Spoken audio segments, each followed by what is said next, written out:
going to ask each of the players to introduce themselves and say a bit about their character and their current character's feelings. So first of all, we will start with Jason. Hello, my name is Jason and I'm playing the plucky Crude Bosmore, who is a Rhodium pilot. He has been sort of doing all right. He's not had many injuries during the crazy-ass tsunami that happened last session. However, he is now rather worried that something might happen to him when infiltrating this Star Destroyer that they are apparently going to be doing, with some kind of plan. Okay, that's great. Thank you very much. And now we go on to Becky. Cowled, Ms. Cowled, Gribbly, Cowled. Yes, I am the person who usually comes up with the plans. Well, that is to say, I manipulate these two quite easily to do whatever it is I want. Right now, I want to hurt the Imperials as much as I possibly can. In fact, that's pretty much my life calling. I really should have been in the rebellion. Well, of course I was. They don't want me there anymore, but let's not talk about that. Okay, thank you very much. And last but by no means least, we have Johannes. Playing Yatu Deng, the Maryland 2-bit wannabe gangster.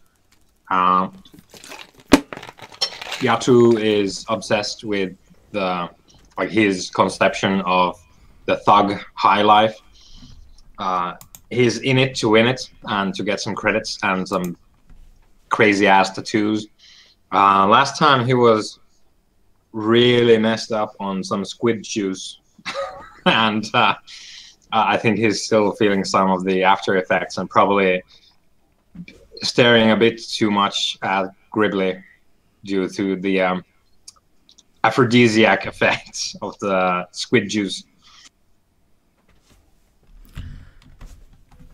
That just makes you easier to manipulate. Yes, it does. Yes, it does. Not that that was terribly difficult to begin with. Indeed it does. And in fact, I'd like both Crude and Yatu, since you both participated and partook in the aqua, this strange drug derived from the secretions of the razor squid, I'd like you both to add the aspect withdrawal to your character sheets, please, for this session.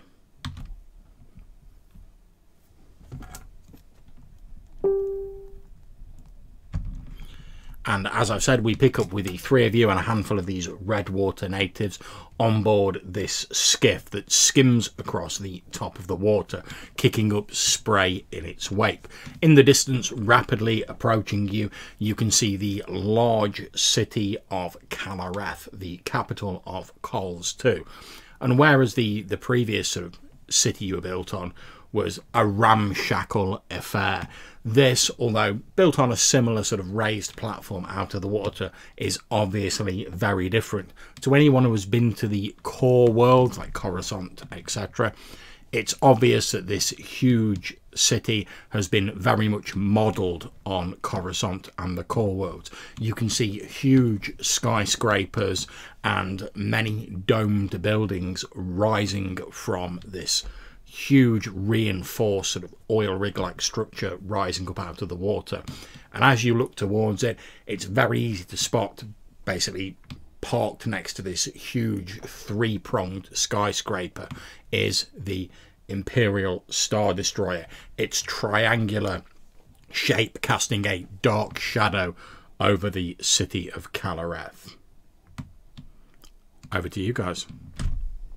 Just one question. Is the Star Destroyer on the ground or is it in the air? The Star Destroyer is in the air. It appears to have pulled up alongside one of these three-pronged sort of skyscrapers, and it's now hovering in the air. You think as you look across, you can just about make out some sort of walkways or perhaps sort of like docking tubes that have been extruded from this three-pronged skyscraper effectively, and that are linking it to the Star Destroyer.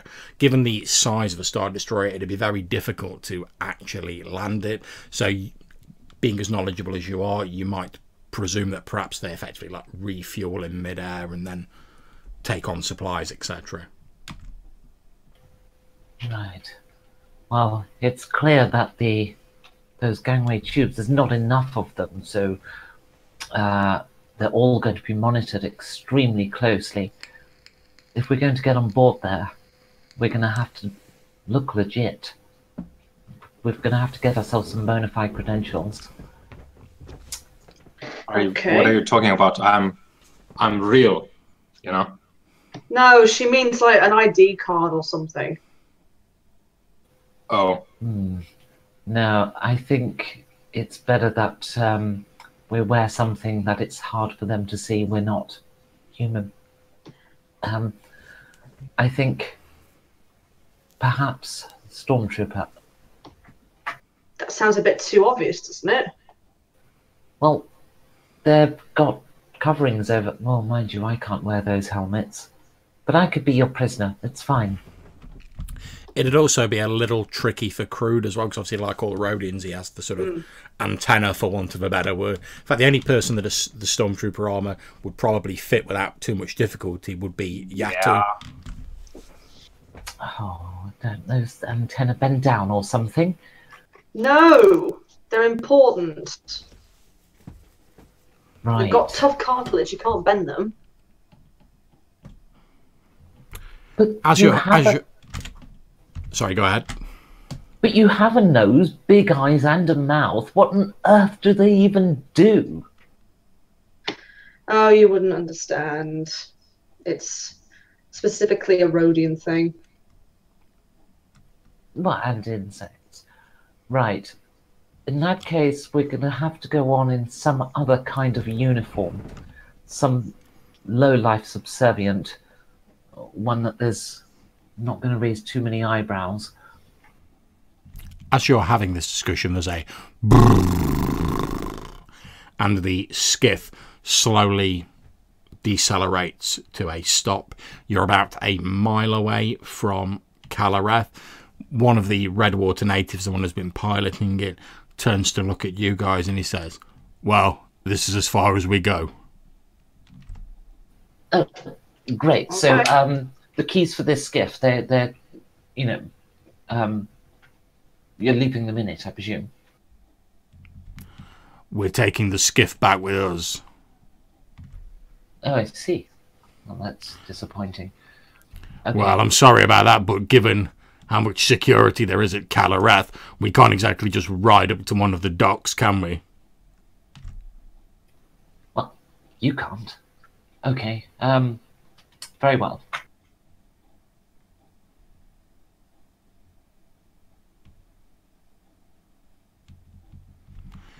One of the other natives looks at you and he says, "Well, I hope you brought your swimming clothes." But Why? Well, because there's about a mile of open water between where we are now and Calareth. Oh, I can't. No. I'm from a desert world. You see, we don't really have much in the way of expanses of water. do you have oases or oases or? We drill the water out of the ground and comes up through, you know, tubes in the ground and like filtered from the tunnels under the. Look, it doesn't matter. I can't swim.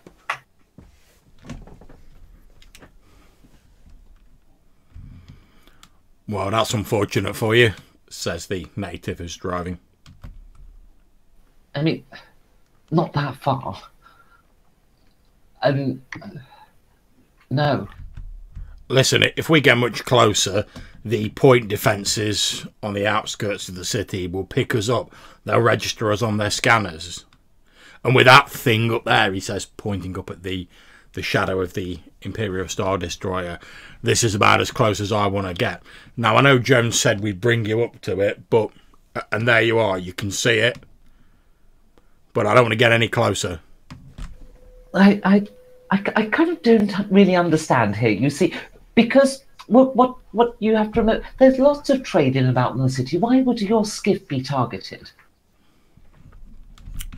we possibly wouldn't be targeted, but, well, we'd be asked to identify ourselves, and as soon as they find out we're natives, well, let's just say that although we were like the first to colonise this world, we ain't treated particularly well. Why do you think most of us like hang out at Redwater? It's one of the few places we can like walk about without getting hassled. A little bit of forward notice would have been nice. What equipment do you have on board that I could maybe use to get? Do you have inflatable life preservers? He looks at you like a little bit sort of unsure. He's like, inflatable life preservers? Yes, some kind of flotation device. No, what would we need that for? Most of us here, we can swim before we can walk. Yes, and you wouldn't last more than 3 minutes in a desert world. Here I am on a water world. I'm a desert creature. You must have some. Is there nothing at all on this skiff that is buoyant? Well, there is the skiff itself. Good idea. We'll take that. Okay. No, I was joking. At this point, if you're trying to persuade them to like give you the skiff, can I ask for a roll off one of you? I guess it's me doing it, isn't it? So is that Guile? Yeah, it's Guile. It's only a difficulty 2 roll. Okay, and this is the one that has that dot in it, and I've forgotten what that dot means. That's critical fail or something, isn't it?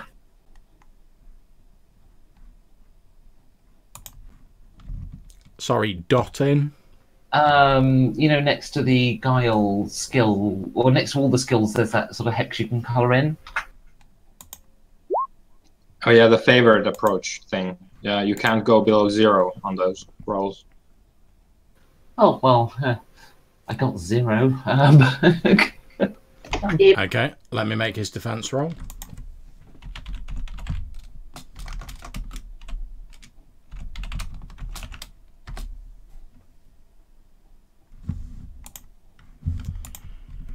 Okay, you seem to be slowly sort of wearing him down with... But basically, because he obviously wants to get out of it, he doesn't want to hang around. And you see him sort of... He pauses for a few moments. And then he says, all right. If it'll stop you going on, you guys take the skiff. Like I say, we're good swimmers. That's not a problem. And as he says that, the other natives start like dropping over the side into the water. And they actually, as they fall into the water with a slight splashing sound, they seem more at home almost in the water, which is obviously quite strange to you, Gribbly. Well, I wonder what this will fetch. Shall we go to the city then? Sure. Well, good luck to you, says the previous driver, and he hops over the side with a gentle splash. You see him kick his legs once, and he starts swimming away to catch up with his fellows who are already swimming away from the skiff. I preferred travelling by canopy anyway, and that was back when I didn't mind exerting myself. Well, would you mind exerting yourself now as our designated driver? Yeah, but driving, you see, all you have to do is push a few buttons, pull a lever. Very minimal. Yes, well, could you push a few buttons? Yes. Thank you. I do so. Okay, no problem. So I'm not going to ask you to make a driving roll. It's a fairly simple skiff. It has almost like motorcycle handles at the front of it and a couple of pedals, one to brake, one to accelerate. Fairly easy. So are you just heading straight towards Calarath, Crude? Yeah, I was planning to just head straight there. Okay, not a problem. It doesn't take you long to cover the distance to Calarath, and as I've said, you can see this huge, almost metropolis built on what will be the largest raised platform you've probably ever seen. It's obviously modelled on the core world sort of architecture, with huge skyscrapers, a large central domed building, and at least what appears to be one sort of hovering domed building some distance above it.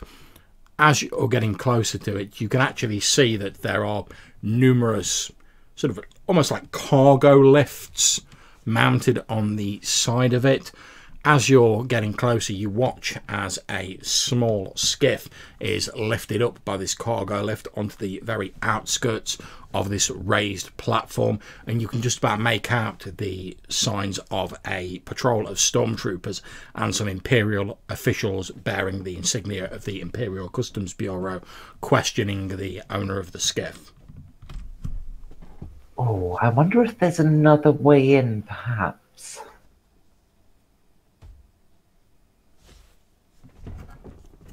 There's always another way in. Unless, of course, those are the uniforms that we're after.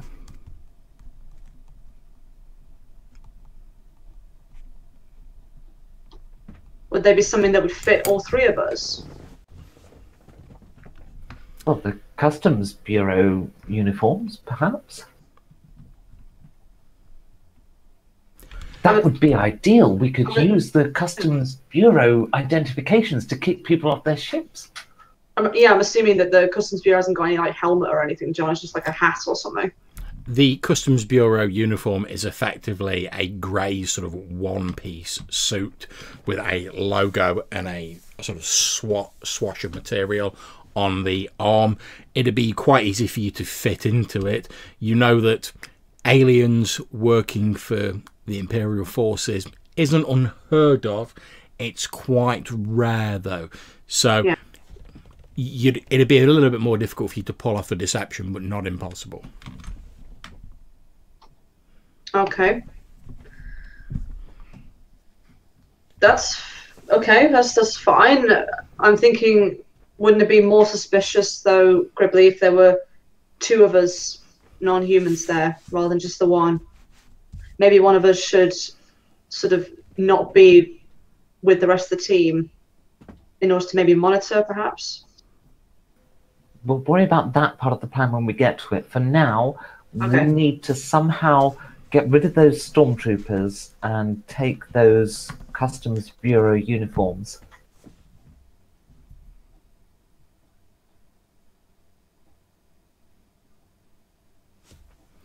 Okay, so what's the plan, guys? Let's see if we can get ourselves in a confined space with the Customs Bureau. Perhaps if they were to, let's see, put us into an interrogation room, perhaps? Should we be difficult customers?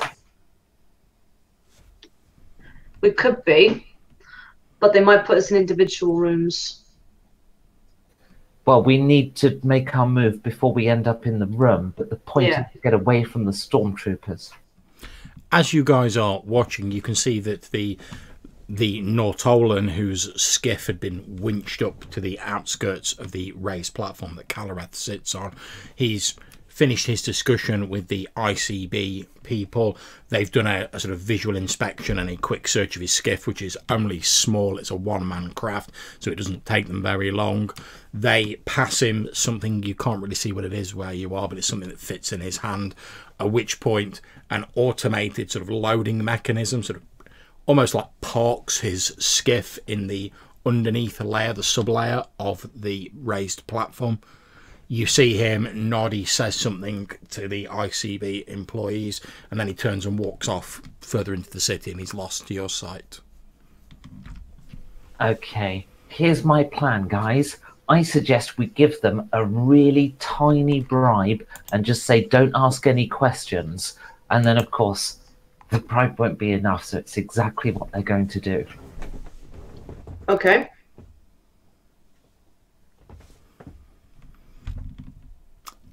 Okay, so are you guys just going to ride the skiff up to the outskirts of Kalarath? Is that the case? Yeah, we're going to take this lift thing like the Mortolan did. Okay, no problems. As you reach the outskirts, you sort of line yourself up with this mechanical winching mechanism. A large sort of crane apparatus reaches down with this almost like a sort of cargo grabber on one end of it. It attaches itself to either side of your skiff and begins to winch it up towards the outskirts of the raised platform. As you get up there with the grinding of gears and winches, etc., there's a as it locks off your skiff to hold it securely. You can see a quite bored looking man with a data pad and a grey suit on with the swash of material with the Imperial Customs Bureau logo on it. Behind him stands a squad of 6 stormtroopers. As you reach his level, he doesn't even look up from his data pad. He just says, "Anything to declare?" Oh, just the usual, and I very, very visibly throw down 10 credits in front of him.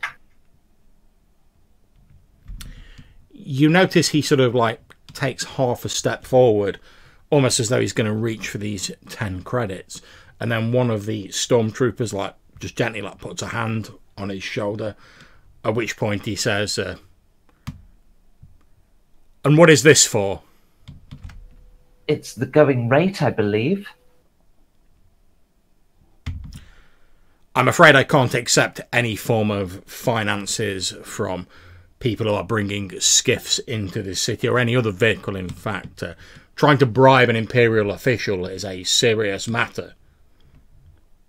Sorry, has the going rate changed? You notice a sort of dark look crosses his face, and he says, "It's clear we need to discuss this matter with you in greater detail. Obviously you're trying to hide something." And as he says that, he sort of makes a motion with his hands, and the stormtroopers move down on either side of him and start heading towards your skiff, obviously planning to search it. Right. What is it now? 20? He gestures to a couple of the stormtroopers and says, "Bring them with me, we'll debrief them." At which point a couple of the stormtroopers draw their weapons, point them at the 3 of you, gesture for you to follow the ICB employee as he pivots round on his heel and starts walking towards a small office building that also has the ICB logo on it. How many stormtroopers have peeled off with us? There are only 2, one on either side of like the 3 of you and this ICB employee who are heading towards the office. The other 4 stormtroopers are searching your skiff. Okay, that's fine. We'll wait till we're in the office. Okay, are Crude and Yatta, were you both going along as well? Yeah, but I'm really going to play the dumb tourist. Like, if they ask me anything, I'll just speak to them in Rhodian. Yeah, I'm following along as well. I'm not saying a word to anyone, and I'm looking for an opportunity to, whenever they actually manage to take us in, I want to see if there's an opportunity to eventually grab one of the stormtroopers, go into like a closet with him and just shiv him to death and take his stuff. But that's my long-term goal. Okay, at this point, I'd like to offer you a compel, Yatu, since I believe that you're a dangerously ambitious, tech-savvy outlaw. And you've got to get yours, so I'd like to offer you a compel to say that perhaps there's someone else who thinks there's a badass outlaw who makes themselves known at this point, who might attract your attention. Okay, so mark down that you've got a fate point. As you're following this ICB guy flanked by these 2 stormtroopers towards what appears to basically be like a small sort of like construction site office. It's obviously made out of prefabbed materials. It's just a square box with a door and a little window in it. As you're heading towards that, you can hear laughter from off to your left from one of the thin streets that lead between these quite sort of claustrophobically tall buildings. And as you're listening, you can hear a sort of deep voice say, I showed him what to do. They don't call me the baddest gangster on calls too for nothing, you know.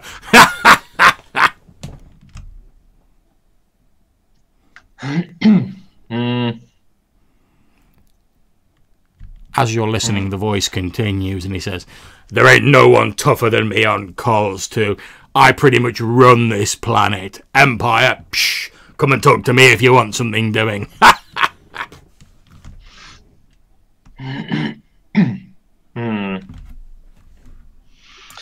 And we're being escorted by these two stormtroopers, and they have drawn their guns, I presume. Yeah.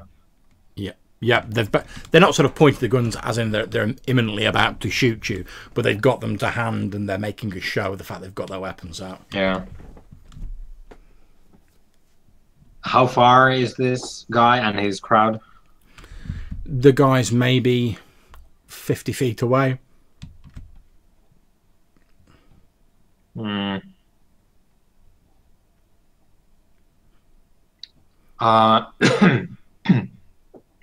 I'm very aware of the fact that I'm going to get shot if I run. So I'm going to turn to my friend, the stormtrooper, and I'm going to tell him that, did you hear that? That was slander, sedition talk. Move along, please, sir. What?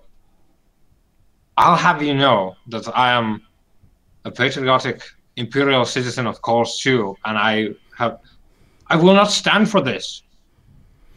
And I sort of like gently start to make a move, like I'm gonna go there and like talk to this guy because he's a rebel. Okay, he doesn't shoot you or anything, but the stormtrooper like puts his hand out on your shoulder to like stop you going. Basically, he doesn't shoot you or anything. He just literally reaches out, puts a hand on your shoulder, and then says, if you'll please accompany us, sir.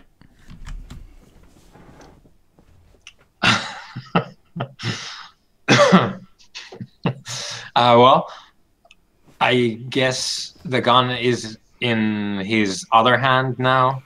Indeed. And it's a blaster rifle, I presume. That's correct. Yeah. Okay, so what's going to happen is I'm going to grab the blaster rifle. I'm not going to take it from him, but I'm going to grab the barrel with one hand so that I can point it, and I'm going to pull his trigger finger with the other. And I'm going to try and shoot this guy. Okay, that's fine. We'll do this as an overcome roll with you versus the stormtrooper to see whether you can like grab the weapon and fire it effectively. So I would say you could possibly do haste or maybe even force, depending on how you're doing this.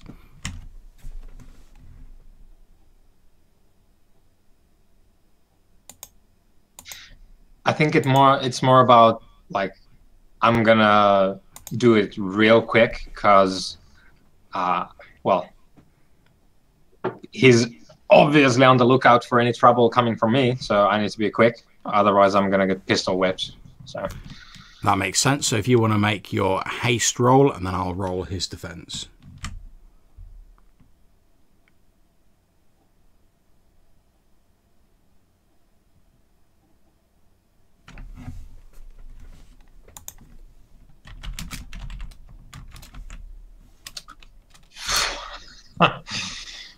Yeah, we're gonna reroll. That was bad. Okay, so what aspect are you using?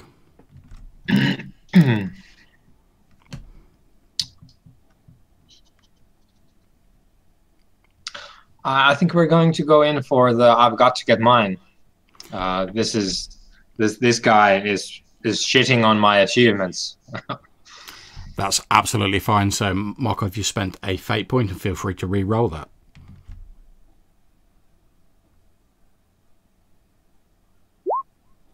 There we go. Okay, not a problem. You've got hold of the barrel of his blaster rifle. You basically like squeeze his hand around the trigger and sort of swing his body around towards this Nortolan and this small crowd of people that he's chatting to.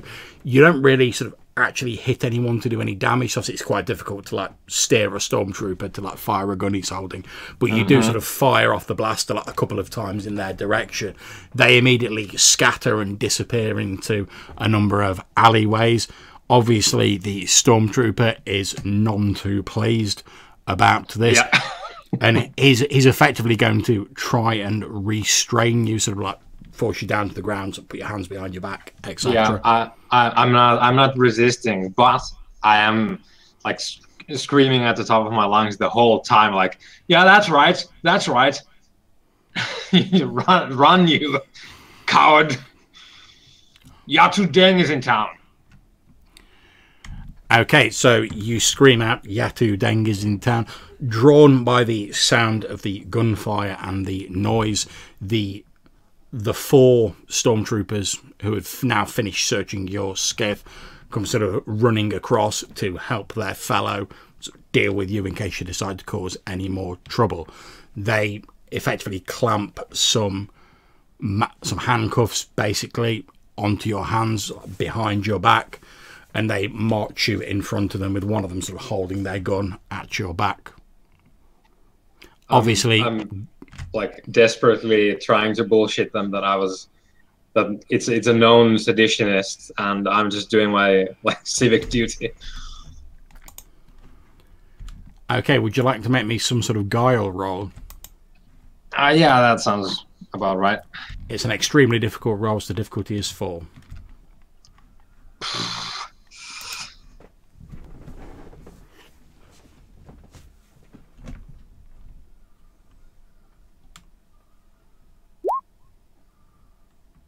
Okay.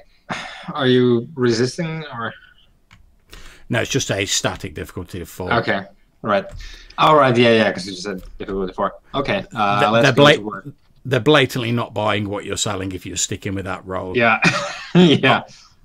You might have got away with it, but obviously you're like, first of all, you're an alien, which gets your points knocked off when you're dealing with Imperials, and you're some like tattooed like Miralan like wannabe gangster as well, quite obviously. So they're really not buying the fact that you were trying to do it all for the good of the Imperium. Yeah. Yeah. I'm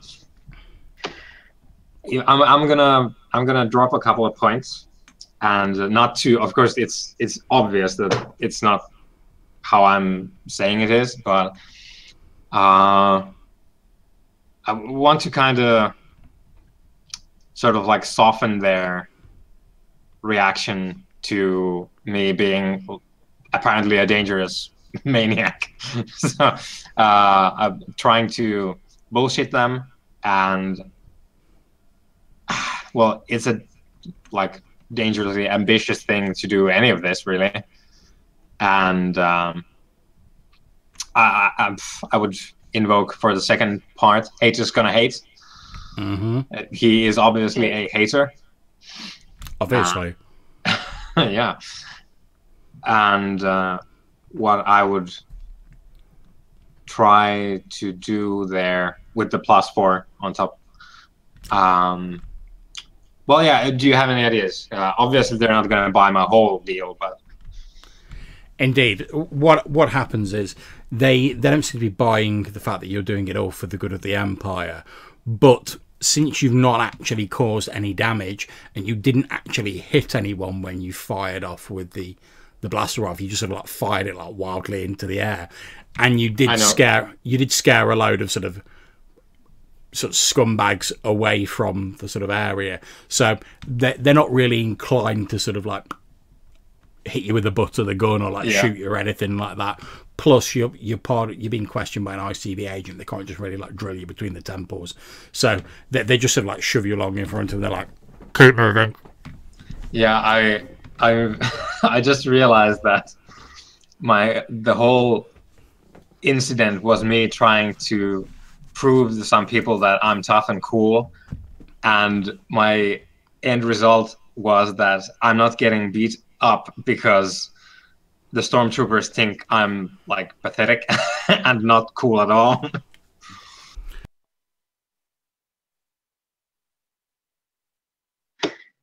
Can I check? Sorry, John. Is it just Yat that's been manacled? Or is it all of us?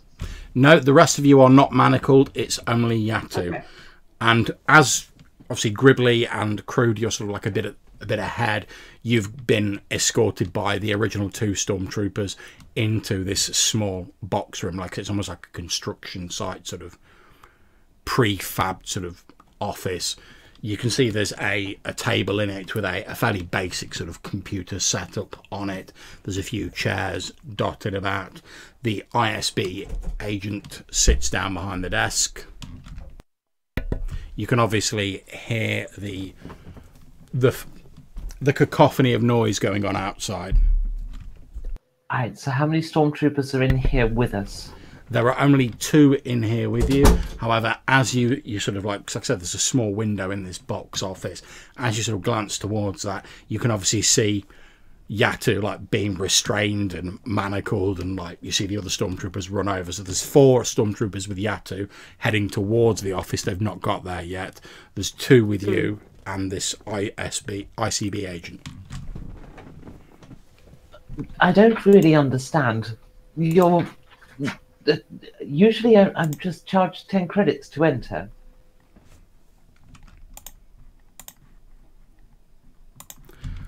Well, that might have been how things used to be done, but given the recent crackdown on any authorised movement of cargo and or people between the systems in the sector, given the Lakari Beetle play, I'm sure you understand.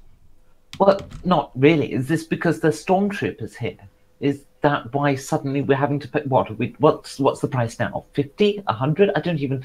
Well, I suppose I do have 100. But look, I came here looking for work. I mean, it's not like I'm rolling in it. He slams his hand down on the table. Listen, as I've said, you don't seem to be getting this, miss. Oh no, I never miss. You don't seem to be getting what a serious situation you're in. It's an offence to attempt to bribe an Imperial official to not perform his duties to his utmost. I'm sorry. None of the officials I've dealt with previously have ever called it a bribe. They call it things like a parking fee or entrance ticket price, things like that. At which point the ICB agent, his face sort of softens a little bit, and he leans across the table and he says, "Now look, miss, I'm trying to prevent you from getting yourself in serious trouble. As you can probably appreciate, as he says this, his eyes sort of like flicker upwards in the direction of the Star Destroyer. As you can appreciate, recent events have led to heightened security in Calareth City.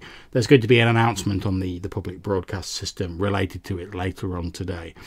But as you can appreciate, given recent events," and again he sort of like looks upwards, "we can't afford to be seen to be derelict in our duty at this present time." Right. So you're tightening up all the security and all that kind of. That's good actually, because maybe I can get a job doing that. Is there any jobs going? We are taking on some new people to meet the increased security demands. However, there is a stringent background check for all ICB employees. If you're interested, I can give you a data pad with the relevant forms to fill in to be submitted at the local bureau head office. Oh, fantastic. Yes, please. He takes out a data pad from the drawer on the desk and slides it towards you and then says, "There you go, just fill that in at your earliest convenience and drop it off. I should warn you though that if you do have any skeletons in your closet, if you'll pardon the colloquialism, that the background check is extremely stringent." Oh, no, I appreciate that. There's no skeletons in my closet. I bury them much better than that. Right. So, are we all done here? Is entrance free now? As you're saying this, Gribbly, Yatu is basically like marched into the the office by these 4 stormtroopers. You can see his arms are like manacled behind his back. The ICB agent looks up and he says, "Sergeant, is there a problem?" "Yes, sir. Yes, sir. This prisoner attempted to fire off one of our weapons at some of the populace of Kalarath. Luckily, there was no damage done. Luckily, there was no damage done and no one was harmed. However, we thought it best to manacle him for security reasons." At which point the ICB agent sort of looks across at you, although he's trying to sort of take the measure of you, Yatu. And he says, "Well, I'm afraid that letting off a firearm in that manner is unfortunately an offence. However, it's a fairly minor offence, sir. So I think if you're willing to pay the fine, Mr. His name is Jones. Of course, Mr. Jones. If you're willing to pay the fine, we can let you go now. Although you will have to wear a monitor tag while you're in the city." What's that? It's a small device that enables us to locate you should you be involved in any future infractions of Imperial law whilst you're in the city of Kalarath. Okay. And how much is the fee? It's 50 Imperial credits. So wait, do I understand that you're now taking bribes again? No, this is official. Indeed, it's not a bribe, miss. It's a fine for a misdemeanor. Right, it's just... Sometimes they called it that when I handed over the money before. And what misdemeanor were you guilty of when you handed over the money before, miss? No, it's just what you have to pay to get in this place. I see. Well, how would you like to pay your fine, Mr. Jones? Well, I was hoping to save up on some credits, so do you have like latrine duty or something like that? I see you've got a nice big ship up there. No, I'm afraid not. Access to the vigilance is restricted to approved personnel only. Certainly no one with a record of previous misdemeanors would be allowed on there. Credits is the traditional manner of paying a fine. What happens if he doesn't have credits? Well, he'll be held by the Imperial Customs Bureau until someone acting on his behalf can pay the fine. And where exactly would he be held? He would be held in the prisoner holding facility in this city.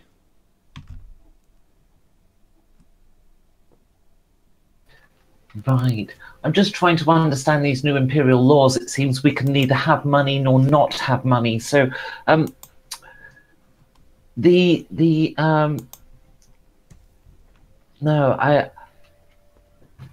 do you have the money?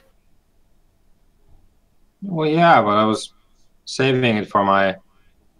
And Yatu takes a pause. For my kid. Which I have.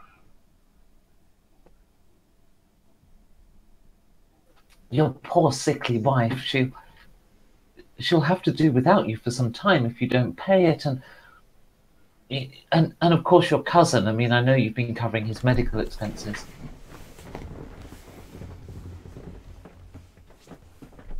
The ICB agent's face remains unmoved while you're weaving this tale of fictional woe. His hands tented together on the desk. He sort of sits there impassively watching you, having this discussion. So Crew's been really quiet. He's been looking around carefully to sort of pick up anything in particular, like like a weak spot, either physically on the stormtroopers or the custom inspectors' bodies, or anything that they do that he could maybe play with. But he's worked out by now that just simply trying to spin a story won't work. So I would quite like to do a self-compel here, if I may. What sort of compel are you suggesting? Well, quite simply, Crude hasn't had a death stick in quite a while, and he has withdrawal. Splendid. What are you suggesting you will be doing related to that might cause you complications? Well, he would have been sort of pretty quiet anyway, just sort of getting a bit sweaty, breathing a bit more heavily, but then he has this huge urge to throw up, and he decides that could actually work in his favor, in order to maybe locate some other sort of custom officer clothing. So what he's going to do is try and throw up deliberately on the bureau person. Yeah, I'll go with that. Grab yourself a fate point. So describe how you violently upchuck over the ICB agent. Well, I would have sort of staggered up to my feet if we were seated. If not, I would be sort of going a little bit dizzy, sort of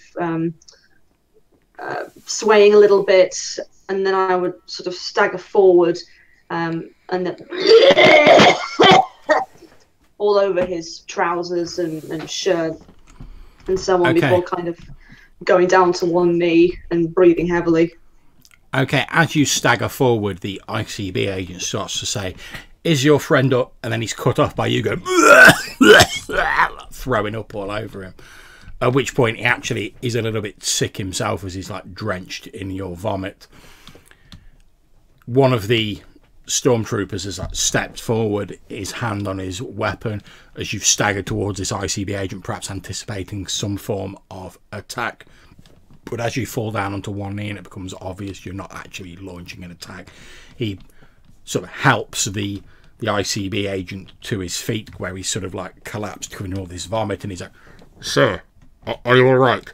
He's like, "No, of course I'm not all right. Look at me, my uniform's ruined. Get that Rodian out of here." At which point one of these stormtroopers, like, well, two of them I suppose, would like pick you up, sort of putting a hand under your arms and lifting you up, and they start marching you out of the office. The ICB agent looks at one of the other stormtroopers and he says, "You there, man, go and get me a fresh..." "Oh my god, this is horrible. Oh, the smell. Oh god, I hate Rodians." Whilst this is going on and Crude's being escorted out by two of the stormtroopers, leaving only 4 in the room, one of which is sort of rooting around looking for a spare uniform for this ICB agent, what are Gribbly and Yatu up to?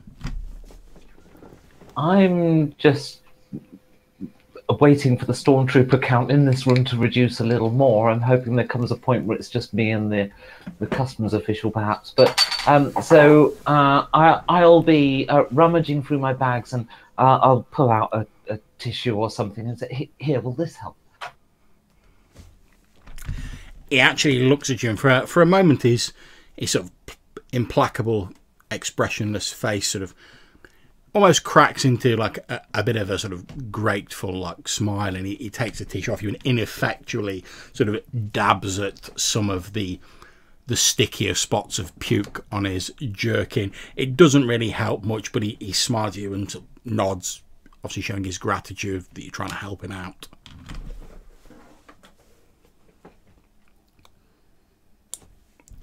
Meanwhile, Crude, you are marched outside by these 2 stormtroopers. They sort of march you right up to the edge of this raised platform that the city's on. So looking over the edge, you can see the vast distance below you as it reaches the water. And for a moment, you're almost worried they're just going to like heave you over the edge into the water. But they stand there. One of them says, "If you've got anything else to get out, I suggest you do it now." Okay, so I'm gonna sort of turn over a bit, as though to maybe do it again into the water. But at this point, I'm gonna invoke my aspect to spot the details. So I'm hoping that one of these stormtroopers maybe either has his gun holstered or he's holding it pretty low down, so I could maybe try and grab it. Okay, that sounds like a create advantage roll to me. I'm open for which approach you're going to use for it, depending on how you're doing this. I quite like to use focus, considering, you know, I'm still sort of feeling quite ill. I have to focus my mind on the actual task ahead and what I've set up for this. Yeah, that's absolutely fine. So if you'd like to make me a focus roll.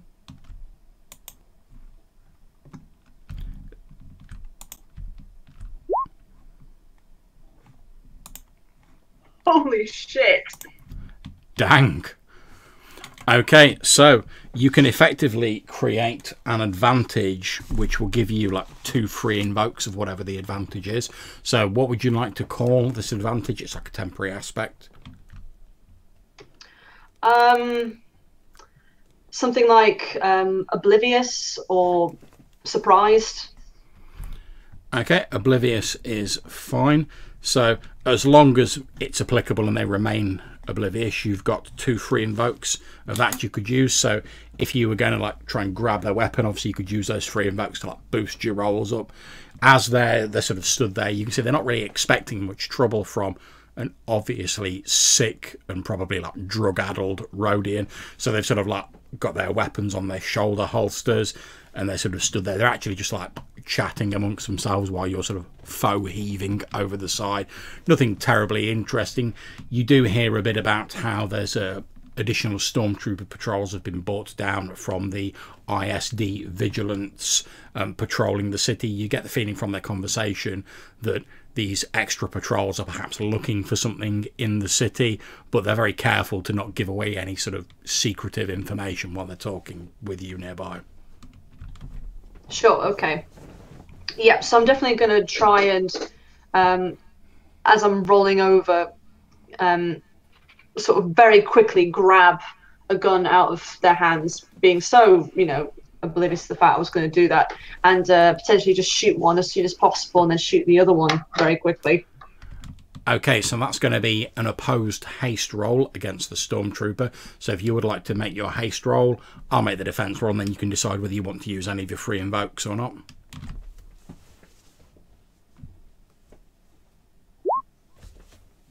Oh yeah, definitely. I'll make the defense roll.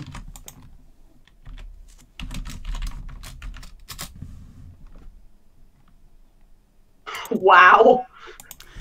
Okay, so they are so oblivious and so engrossed in their conversation that if you stuck with that roll at the minute, you wouldn't manage to grab one of the weapons, but you would gain some sort of momentary boost. However, if you want to use, you'd only need to use one of your free invokes to beat him and be able to grab the weapon. Yeah, I'd definitely like to actually grab it, so I'll invoke with one of the aspects. Okay, not a problem. So you use one of your free invokes of Oblivious. So describe how you get this weapon off the Stormtrooper and what you're going to do next. Okay, so as I said, I'm sort of turning over, and as I do, I'm going to yank out my arm and just grab the gun straight off him, because he's holding it quite low and quite sort of loosely. And then I'm going to just instantly, since he's so close to me, just shoot him straight away. Okay, no problems. Would you like to make me an attack roll? Obviously, it'll be versus their defense roll, but you've still got one free invoke of your Oblivious. What approach do I use for this, or is it my choice?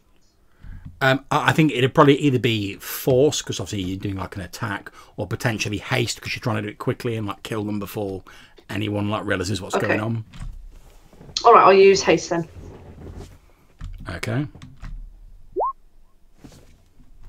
Okay, I'll make that defense roll.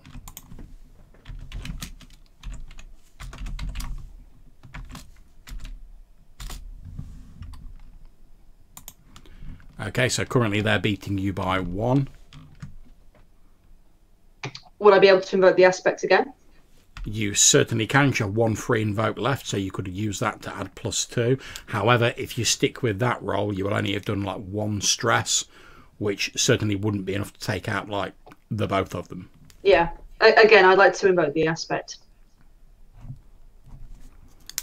Okay, so that means currently you're beating them by 1. Are you sticking with that? That means you will have like dinged one of them, but you won't have really done them any serious damage. It doesn't really matter about the damage at the moment, just as long as they're down, or maybe even just stunned a little bit. Okay, so you grab the weapon off one of the stormtroopers and snap off a shot. It glances off the side of his helmet, so dropping him down onto 1 knee. His companion so quickly swings his gun round and shouts out, "We're under attack!" and then fires his weapon back at you, crew. So I'm going to make his attack roll. I'm assuming I make a defense roll. Indeed you do.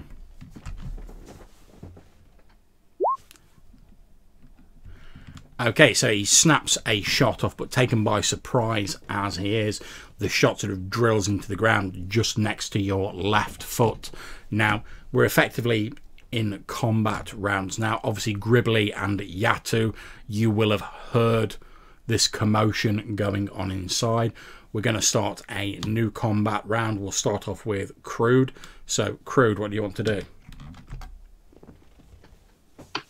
So, just to check with regards to the first stormtrooper, is he on the floor, or is he just sort of badly wounded, or what?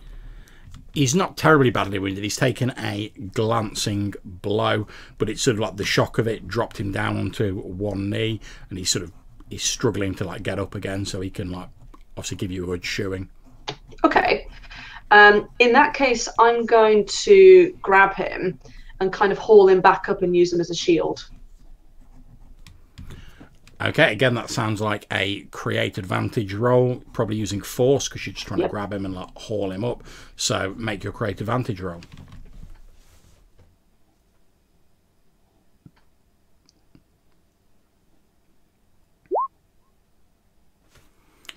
Okay, that's not going to be good enough as it is. You need at least a +2 on your roll. So do you want to stick with that, or are you going to spend a fate point? If you've got an aspect you think you can invoke. Yeah, I'm just having a look. I don't really have anything strength related. No, I'll have to stick with that roll. Okay, so you reach out and try and grab the stormtrooper, but he quickly sort of, having regained his sort of equilibrium now, jumps to his feet. Obviously, he hasn't got his main sort of blaster rifle because you've got it, but he reaches for like a small pistol on his belt. Now, who would you like to pass the initiative to next in this combat? Obviously, there's Gribbly, Yatu, and the NPCs, effectively. Let's go to one of the PCs. It makes sense, I think, to go to Gribbly since Yatu's still manacled. Oh my gosh, I think those people your men shot at outside are possibly coming back to assault the place. Well, you can't go out there like that wearing... Let me help find those uniforms. Okay, as you say that, Gribbly, the ICB agent gestures towards the door with his hand, and the other 4 stormtroopers that were sort of knocking about run out of the office, obviously to help quell whatever violence is breaking out. So, Gribbly, who would you like to pass the initiative to? I guess over to Yatu, although you're currently manacled. Indeed, Yatu, you are manacled. However, given that there's been shots fired outside, the stormtroopers who were guarding you have basically forgot about you. Now you're like small potatoes, and they're they're sort of holding the weapons and running out of this office to deal with whatever's going on outside. Yeah, and it kind of pisses me off that they don't care about me anymore. But what kind of manacles are we talking here? You've been thug-gnawed. Yeah. No! My only weakness. They're basically electronic manacles. It's like it's pretty much your standard set of handcuffs, but in the fine old tradition of Star Wars, they're a bit more high tech. Yeah, cyber manacles. Yeah, they could be forced, given enough strength. It'd be a bit difficult to sort of like pick the lock on them at the moment because of where your hands are. Mm-hmm. So, our friend, the customs officer, is he doing anything other than ordering the stormtroopers out? He was about halfway through sort of taking a fresh set of clothes off one of the stormtroopers, but obviously when he gestured to go outside and there was gunfire, the stormtrooper who was handing him the fresh uniform pretty much dropped it on the desk and started running outside. He's got one hand on his fresh uniform, but he's now like looking over the table out of the small window to see if he can see what's going on.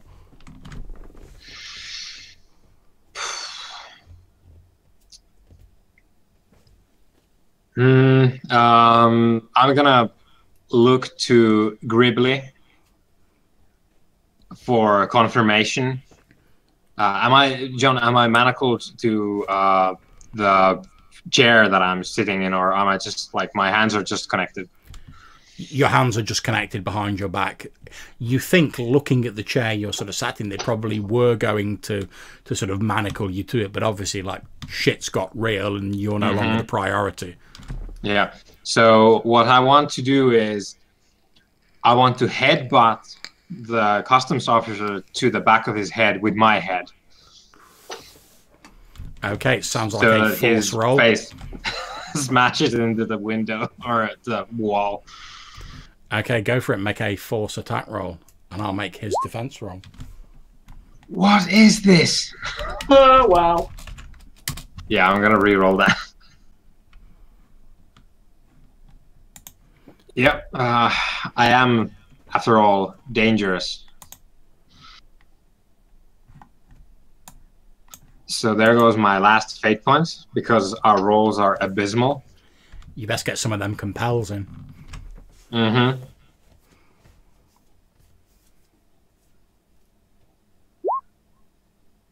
Oh, yeah.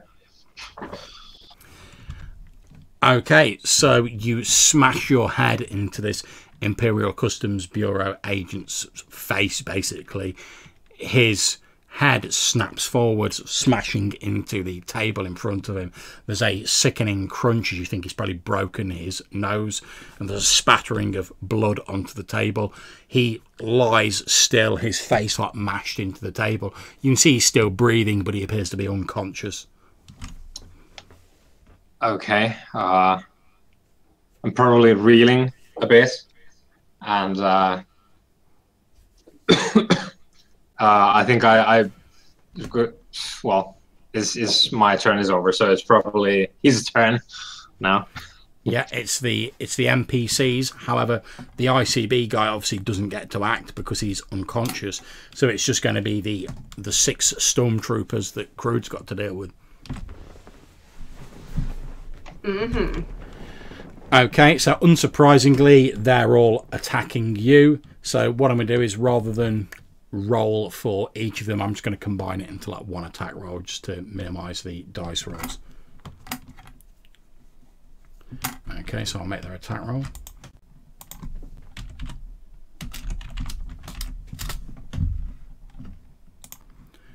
Okay, so as these 4 stormtroopers run out of the office, and obviously the 2 that you're already tussling with are drawing the weapons and they're firing in your direction, would you like to make some sort of defense roll, Crude? Dang. Oh shit, sorry. No, that was for the Fords. My bad. I was going to say, if you pulled off a roll of 12, man, I would have been so impressed. Eh. Okay, so currently you would be taking 7 stress if you want to stick with that roll.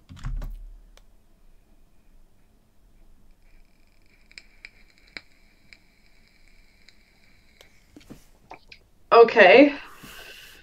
Don't forget, by the way, guys, that if you had any stress boxes, not conditions, that stress boxes ticked, you will have recovered all of those now. Yeah.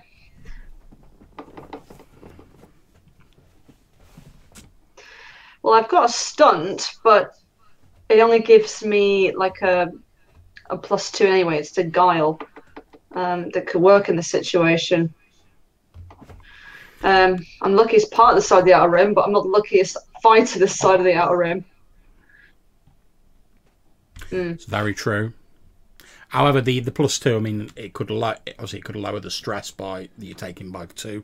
So obviously it's not ideal, but it's better than a kick in the teeth. Okay, I'll do that.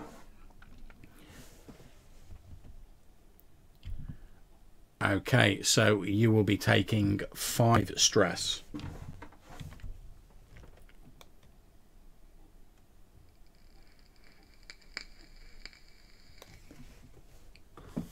So what sort of state is Crude in at the moment? Quite a bad state. His stomach hurts a lot, and he's starting to lose his vision a bit. Now, question: how far up in terms of height is everyone from the water below? It's a long way down into the water.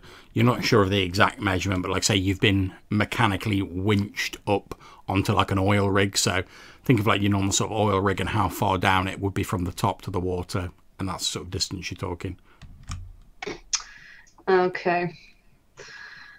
It's survivable, but if you jumped into it, you'd have to make a roll, and obviously, depending on the roll, you may take some stress from hitting the water at that height.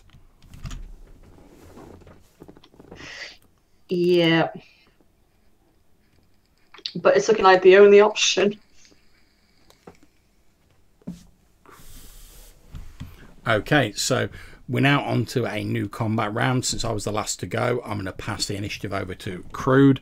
So, Crude, if Gribbly and Yatu were looking out of the window of the office, and obviously these stormtroopers are like laying into you, what would they see as they're watching this unfolding? Well, they'd see Crude get increasingly surrounded at the edge of this platform.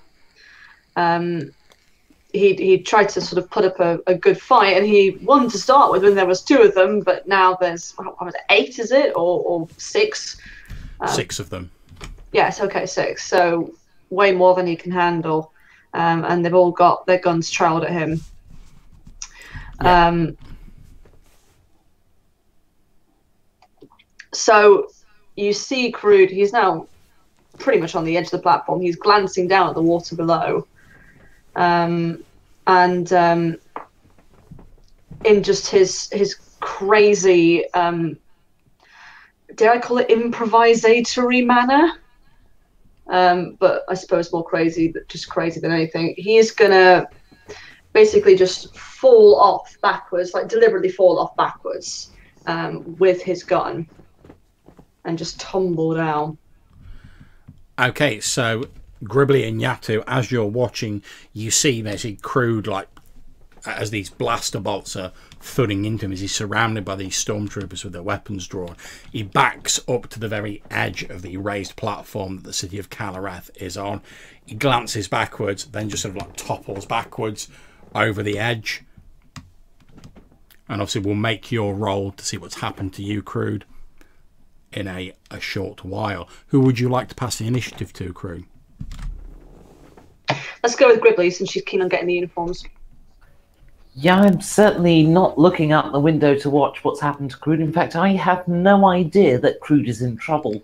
So I'm going to take the opportunity created by Yatu in knocking this guy out to take his uniform off, to help with the CPR, and also to pick up the other uniform that had been gotten for him, bundle them up, and head out the door at velocity. Okay, not a problem. You grab the 2 uniforms. One is stained with Rhodian vomit. The other is pristine and clean, and it's actually still in the sort of little like shrink-wrapped bag that it came in. So you don't have to worry about the vomit-stained one getting the other dirty. And you start heading out of the door. Who would you like to pass the initiative to? Over to Yatu. All right. So, to recap, we have 1 unconscious customs officer. I was probably looking out the window. So Crude is going down, and Gribbly is running out. That's correct. And the stormtroopers are all watching Crude fall away. Yeah, they're basically sort of like backed up, but they obviously weren't expecting Crude to just sort of like do a dive off the edge of this massively high sort of platform. So they're all just sort of, they've all moved up to the edge, presumably planning to like fire down at Crude. You're not sure, but yeah, they're all sort of looking over the edge. They've all got their back to you at the minute. Gribbly, did you indicate or instruct me in any way? No, to be honest, Gribbly was terrified the moment there were 6 stormtroopers in the room and a little bit furious at you and kind of just forgot you existed. Mm-hmm. You were tall, you're useful, she got the uniform. Now she wants to get out of this situation and then assumes she's gonna, you know, meet up with you again later, if not someone else.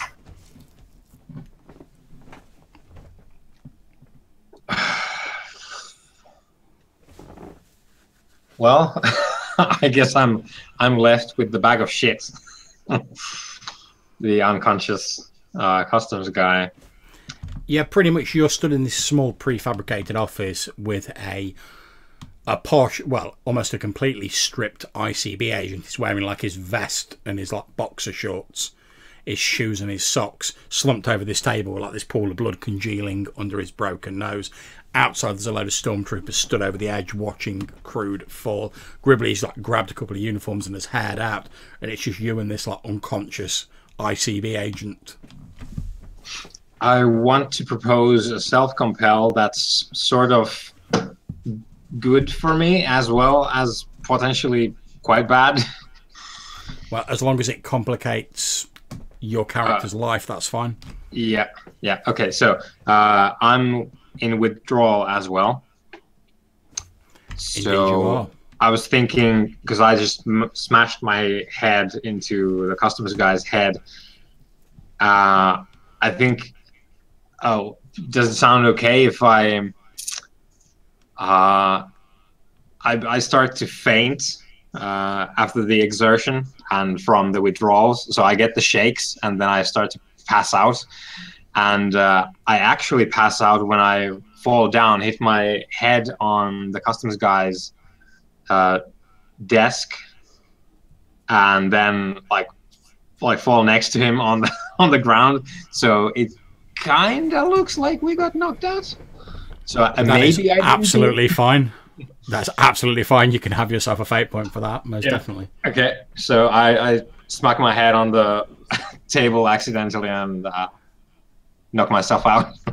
Okay, so Gribbly, as you're running out, you hear like a loud thump from behind you from inside the office, and then we will move on to the NPCs. However, first of all, I think we need to find out what's happened to Crude falling down. So effectively, I know it sounds a bit weird, but it's going to be the force of the water like making an attack roll against you, and then you making a defense roll based on force just to see if you like hit the water okay, etc.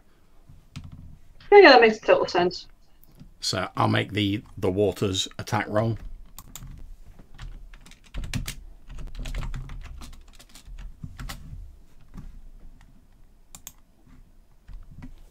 Okay, so currently I'm on a 3. Okay, I'm going to invoke the aspect because obviously, you know, I'm suffering withdrawal, but I love to self-indulge. So my body does have a kind of a mechanism to cope with it. So he would be feeling either sort of toughened up by it, or he would be ready to sort of take the water and therefore, you know, maybe go into a diving motion rather than just like a belly flop. Anyway, sort of preparing for something as big as this. So if I can invoke that aspect, that would be great. That's absolutely fine. So spend yourself a fate point, and that will take you up to 3. So you won't take any damage. However, I do gain a temporary boost, so I'm going to give you the sort of temporary aspect of winded. So you've hit the water, you've not taken any damage, but the air's sort of knocked out of your lungs, and you surface on the water, coughing and spluttering after what seems like a very, very long fall. You hear a poof, poof, and a couple of splashes as the stormtroopers take a couple of pot shots and they splash into the water around you. Who would you like to pass the initiative to? Let's pass it over to Gribbly again, might as well. Okay, Gribbly, so you've run out of this office, you've got your 2 uniforms, that's absolutely grand. You can see the stormtroopers with their back to you, sort of stood on the edge like poof, poof, poof, firing into the water. Obviously there's no sign of Crude. You don't really know what's happened to Yato unless you look back. You've heard this thump from behind you, but you're not sure what's going on with him. Like you say, you've pretty much forgotten about it. What do you want to do? Both of these, because it's just sort of hit me, like the news has hit me that it was Crude being shot at. Damn, I'm going to have to find me another crew. Oh well, exit stage left.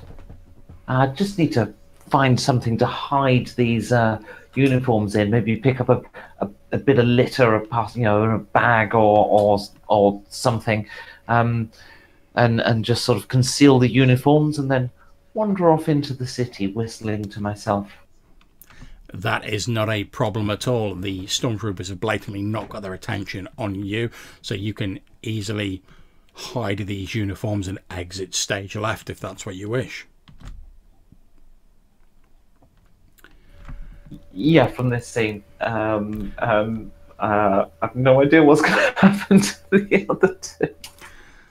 That's absolutely fine. So, Crude, you're still conscious, you're a little bit winded, you're in the water. You can see that there's these 6 stormtroopers with like weapons drawn on the edge of the platform. What do you plan to do, Crude? So it's effectively, we're not really in a combat now because there's only you and them involved. So yeah, with this platform, is it kind of on support structures? So would there be a way to sort of swim underneath so I wouldn't get fired at them again, or just sort of disappear from view? Yeah, you could certainly swim under the platform, and obviously once you're under the lip of it, they wouldn't be able to fire at you. However, you do know from what the Redwater native who drove you over here in the skiff said, that they've got sensors and detectors and various things studded along the platform, so it's possible you'd be picked up by those, but you'd be safe from the stormtroopers' guns. Yeah, that'll do for the short term. So yeah, I'm going to swim underneath. Okay, not a problem. You swim underneath. The blaster bolts eventually stop. You're not sure what the stormtroopers up above are doing now, because obviously you can't see them. You're underneath the platform near one of these like huge cylindrical metal supports that holds up the entirety of the city. You can see many more of them sort of stretched out in front of you, almost like large columns emerging from the water, the spray of the sea splashing up against them.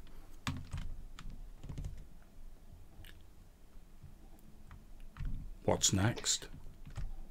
Well, what I'm hoping to do is wait it out, at least for a little bit. Okay, so to keep things fairly brisk, obviously they are going to be looking for you because they'll be aware that you've swam under the rig. So what I'm going to do is I'm going to ask you to make me a guile roll, which will be opposed by the stormtroopers roll, basically to see whether they pick you up on sensors, cameras, etc. Oh, fantastic. Okay.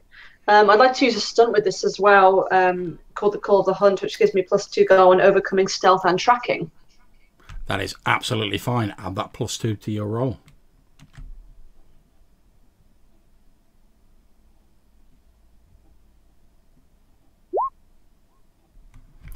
Okay, I'll make their roll.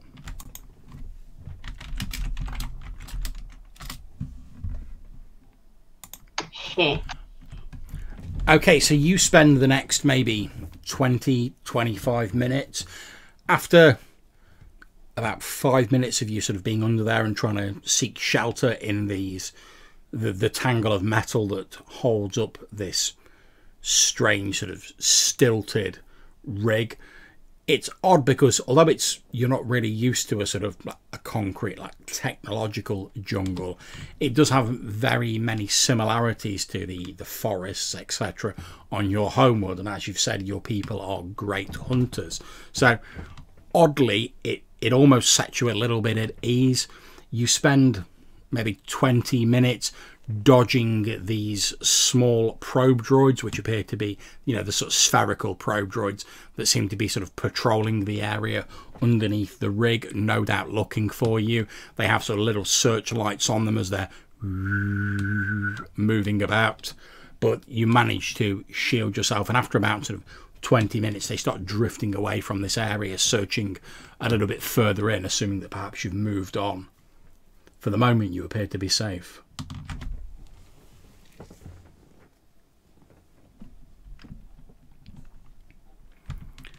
Okay, so Yatu, you wake up. You're not sure how much time has passed, but when you wake up you find yourself surrounded by stormtroopers, and there's a furious looking ICB agent, basically wearing a vest, his boxers, his socks and shoes, stood in front of you. His face is almost a sort of livid, like red purple colour as he's stood there. One of the stormtroopers says, "We seem to have lost the Rhodian for now, sir. What do you want us to do with this one?" And he sort of gestures at you with the barrel of his gun. The infuriated ICB agent is like, "Damn it! Get him taken up to the detention centre. I want him taken in front of the Moff herself. I won't stand for this flagrant disregard for the ICB's authority. Get him on the next shuttle up to the detention cell block." What? One of the stormtroopers sort of grabs you and unceremoniously jerks you to your feet. And he's like, "Huh, come along with us. The Moff will deal with you. They know how to make people talk on the Vigilance. You men, take him to the next transport shuttle with the other prisoners. Ferry him up on the next boat out."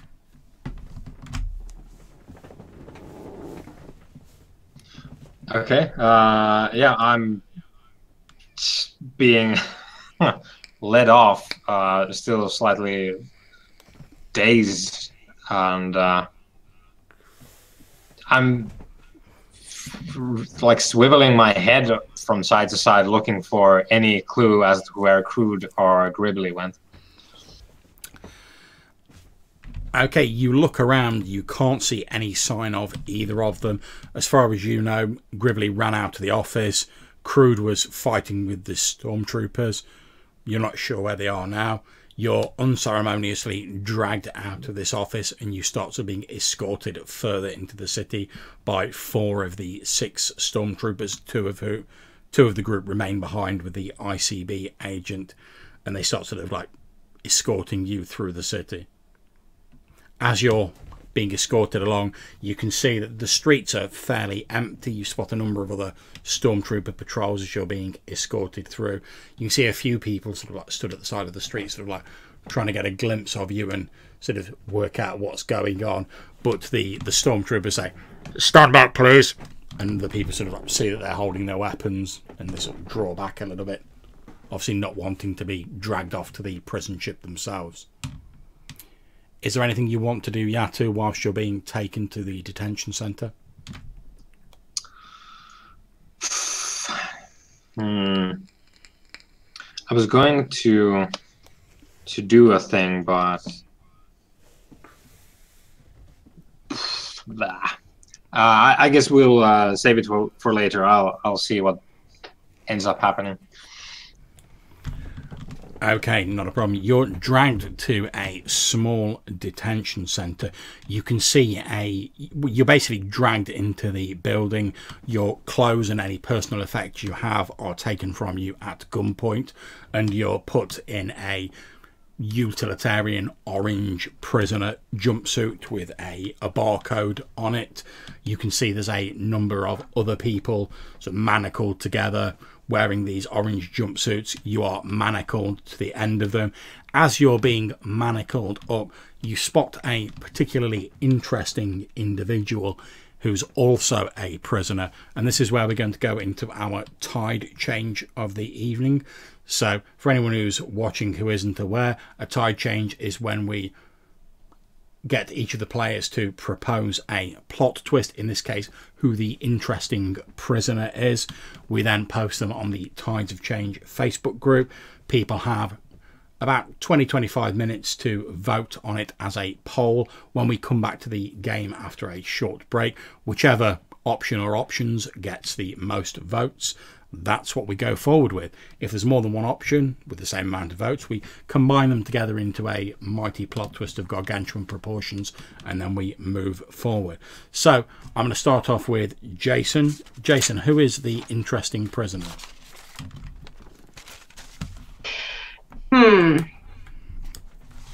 Good question. I haven't had chance to think. That's no problem. If you need a little bit of time to think, feel free. If anyone wants to jump in, they can do. Otherwise, feel free to take a couple of minutes to think about it, guys.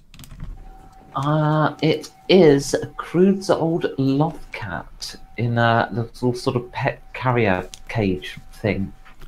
Nice. Oh, not poor Kyber. Yeah, Kyber the loft cat is an Imperial prisoner because apparently he broke out of the Night Dragon and has seemingly done something annoying inadvertently just by being a loft cat. Splendid. Great suggestion. So, Jason and Johannes, any ideas? Do you want to go?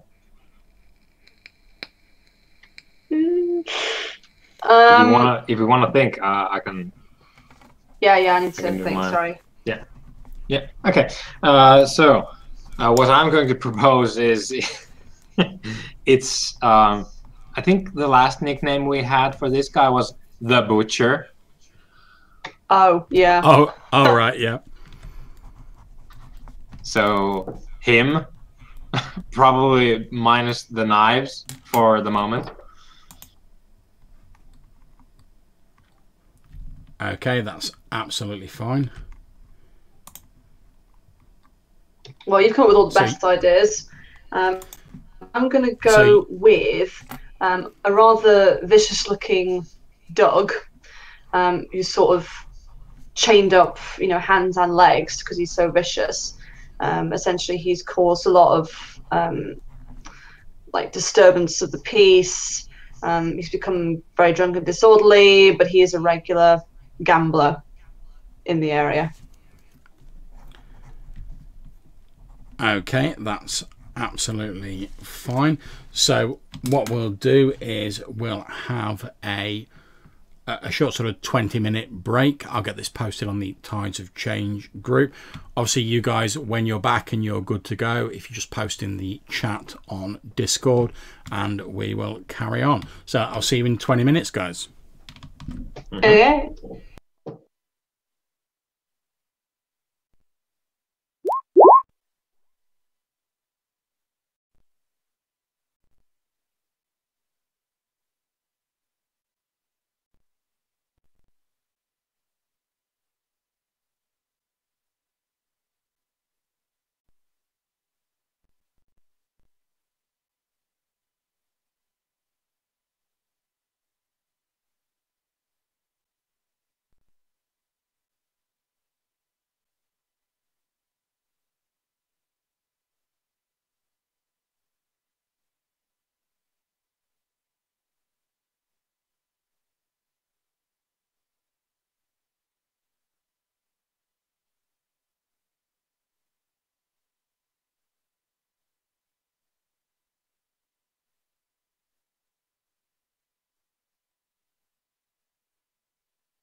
So,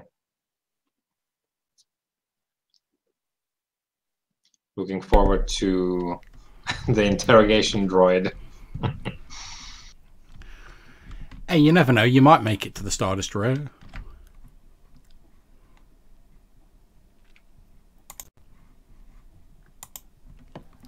Well, at the moment, you're going to meet a vicious dog Lothcat, who is also a butcher. Sounds good.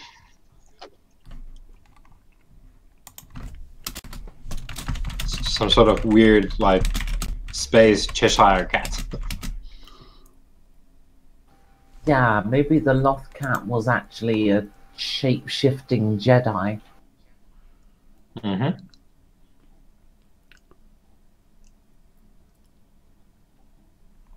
Who was also the butcher and All along. a gambler.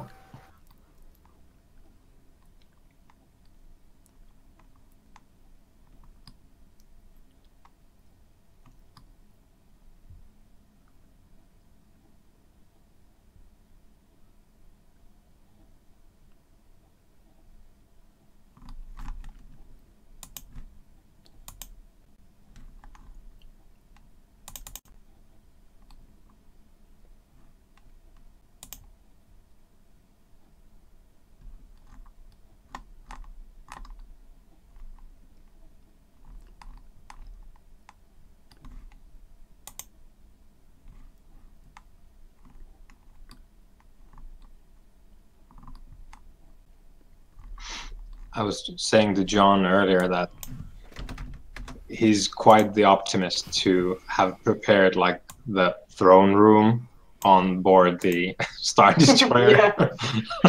Well, it sounds like you might end up in there if you have to be publicly executed or something. Mm-hmm. Yeah. What can I say, man? Hope springs eternal. Yeah. Still good. Still alive. Just watching this YouTube video on how to capture a Star Destroyer battle plan. Oh, Reading up on it real quick. Yeah, I think we should have done this sooner and had more ships.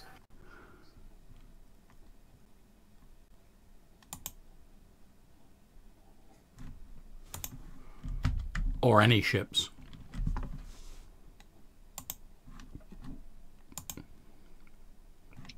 John, I think your audio it's good, but it's sort of it cuts some bits out from the beginning or the end. Yeah, that's my fault. It's because like I keep taking my finger off the push to talk thing as I'm saying the last word. All right. It's a human problem, not a technological one. I have to remember to like keep it held down for a little bit after I finish talking.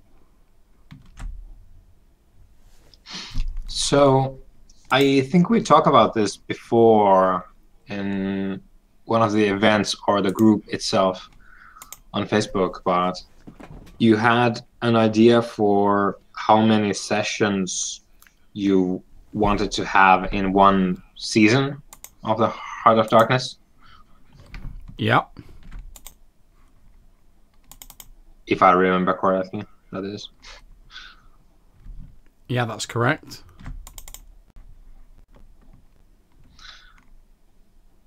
I forget what that number was. Was it like 20 or 20, 25? Yeah, I was originally envisioning about 20.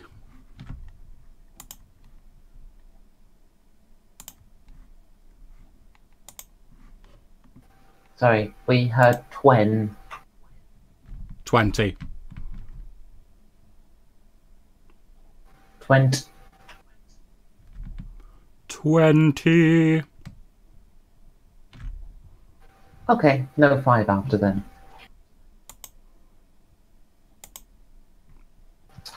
Oh, we're halfway. We're into the filler episodes of the season. We, are we going to do what like Hollywood does and have a few absolutely off the wall episodes that are written by a guest writer or something, so that they don't follow the main plot or advance anything at all? Slice of life. with me in the prison. Yeah, reality show.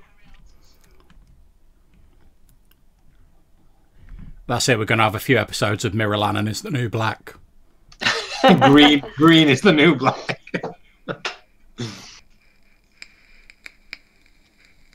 It's gonna go bad for me if everyone's wearing green, which is to say me. Either that or we're going to do like a bit of like Shawshank Redemption, like it'd be someone else like telling the story and it'd be like, I still remember the first day I saw Yatu Deng walk into that prison yard. That would be Yatu's dream, to be actually remembered by anyone in the galaxy.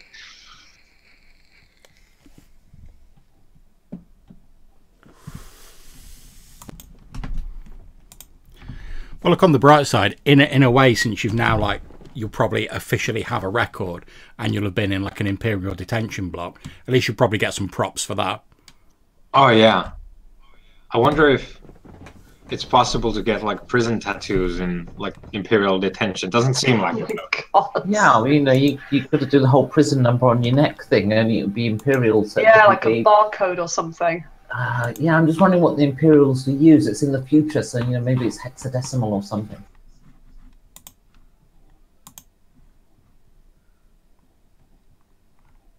Oh, yeah, this is cool.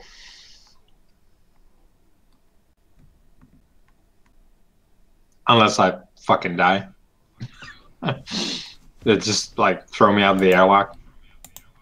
Well, there's still, like... Well, there is that. More. Right, I'm going to give it another 5 minutes for the voting and then we'll jump back into the game.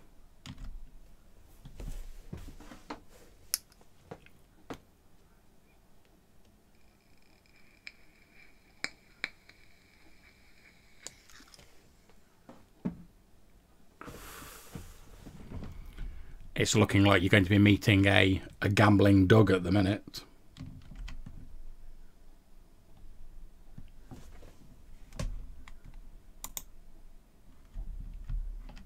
And we just go and rebalance that.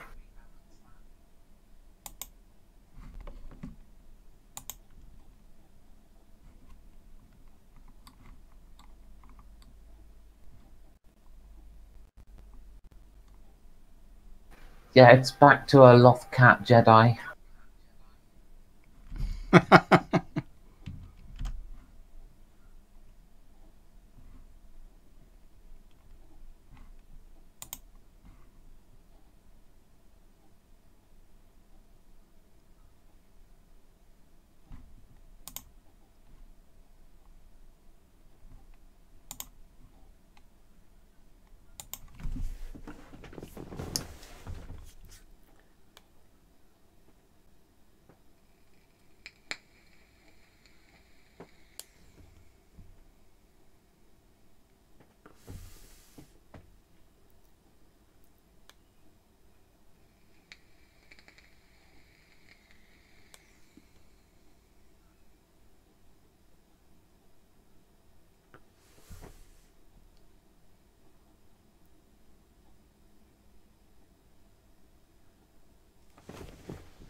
Okay, I think if everyone's ready, we'll jump back in. Yarp. Okay.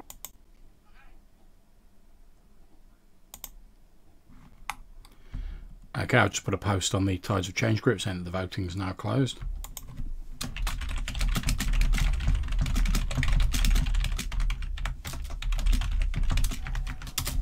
Damn it, John, you unbalanced my balancing act. Lol. I need more Facebook accounts. I didn't even think anyone would vote for that one.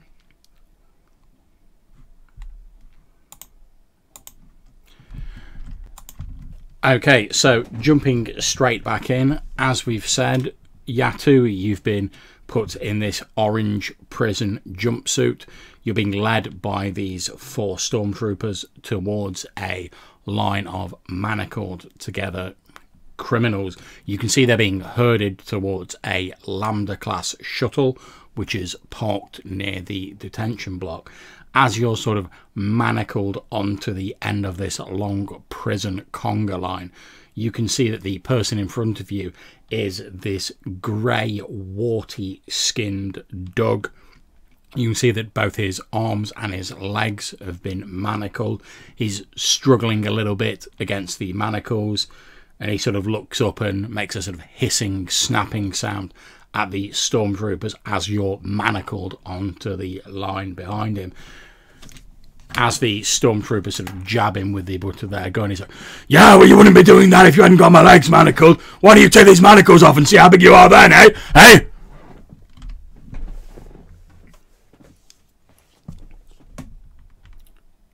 And it's over to you, Yatu. Did they, just as a side note, did they pat me down and take all the stuff that I shouldn't maybe have in prison? Yeah, effectively, you've been strip searched. Okay.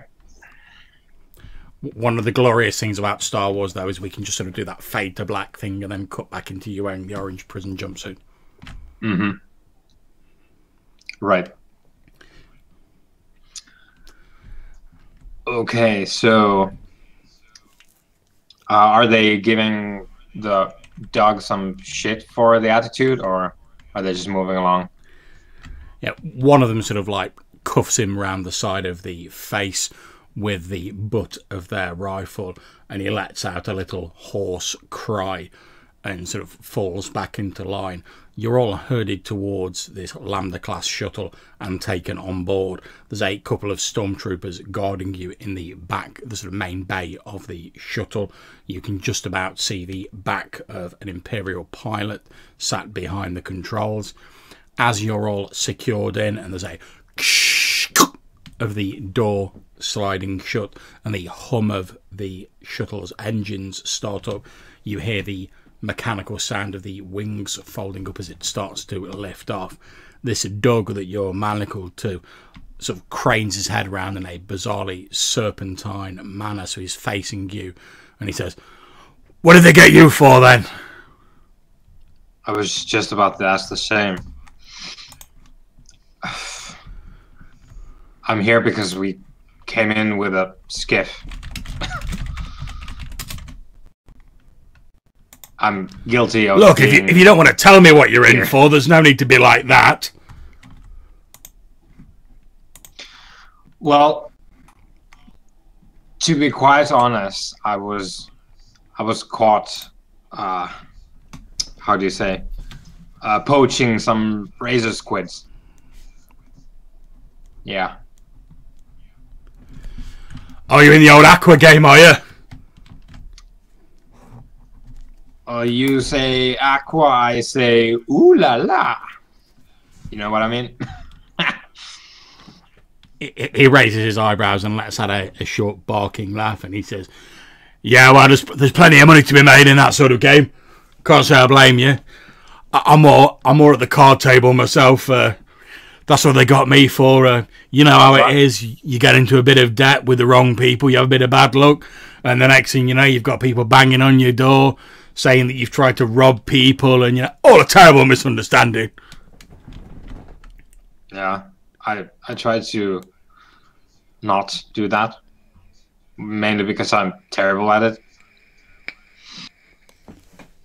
So, did you... Wow, it's all in the wrists, isn't it? And as he says that, he sort of like wiggles his fingers and his toes at the same time. You can see that in the manner that dogs have, their hands and their toes are pretty much identical. They can use their feet or their hands. So wait, were you playing with Imperials, or why are you here? Wow, let's just say that some of the and he sort of cranes his neck round so his face is a bit closer to your ear and his voice lowers a little bit. Wow, let's just say that some of the muscles, well, they don't take too kindly to someone fleecing some of their naive young members of their money. The way I see it, well, if you haven't got the money to lose it in the first place, well, you shouldn't be at the gambling tables. Not my responsibility if you like pony up and then lose all your money because you're crap at it.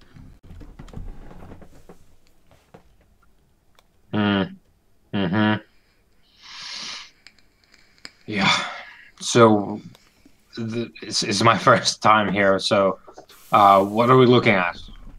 A week or what? Wow. Normally, I think, well, certainly for what I'm in for, they'd have just let me off with a bit of a slap on the wrist. Maybe I'd have had to give the money back. But wow, what with this crackdown and everything, and it looks like they're taking us up to the ship. What do you think that means? No idea. I don't know what's going on since that thing turned up. Wow, there's been patrols of stormtroopers about poking their nose into people's business. I've heard some people say that maybe they're looking for something, but no idea what it is. Like I say, I'm just a simple man. I like my cards, I like my gambling, but well, some people obviously don't know where they should put their money and when they should call it quits. But it's hardly my fault, is it?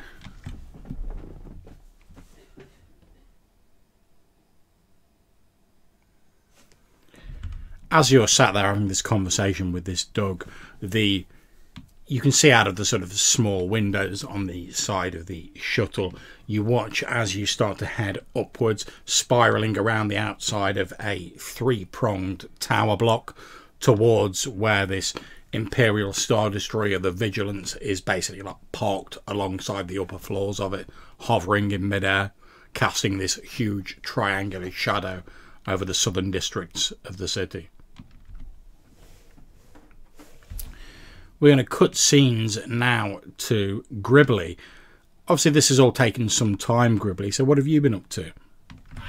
Well, the first thing I would set about doing is I know I'm fairly sure Crew jumped off the platform, so I'm going to guess that he'd come up somewhere, well, somewhere with access, but he'll probably have the sense not to come up another platform, maybe, or maybe he would come up another platform.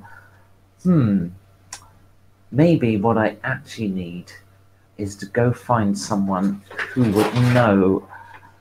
I mean, it becomes apparent fairly clear that there's no getting Yatu back. He's a prisoner now. So I think I need to do one of my stunts. Because of my knowledge of the rebellion, I can always find a rebel contact once per session. So, going into this city, I'm going to look around for the telltale signs of where I know rebels like to hang out. Okay, would you like to give me a brief description of said rebel contact? So, yeah, I go around looking for the kind of area I know of that are kind of the sort of places that, you know, seedy things tend to happen, things that the Imperial still, the Empire doesn't want, would love to know about but can never quite find. And I enter a particular very seedy bar, and actually don't think its main business is actually a bar. I think its main business is something a little more explicit, but I pay no attention to the wares. I've seen this kind of a place before.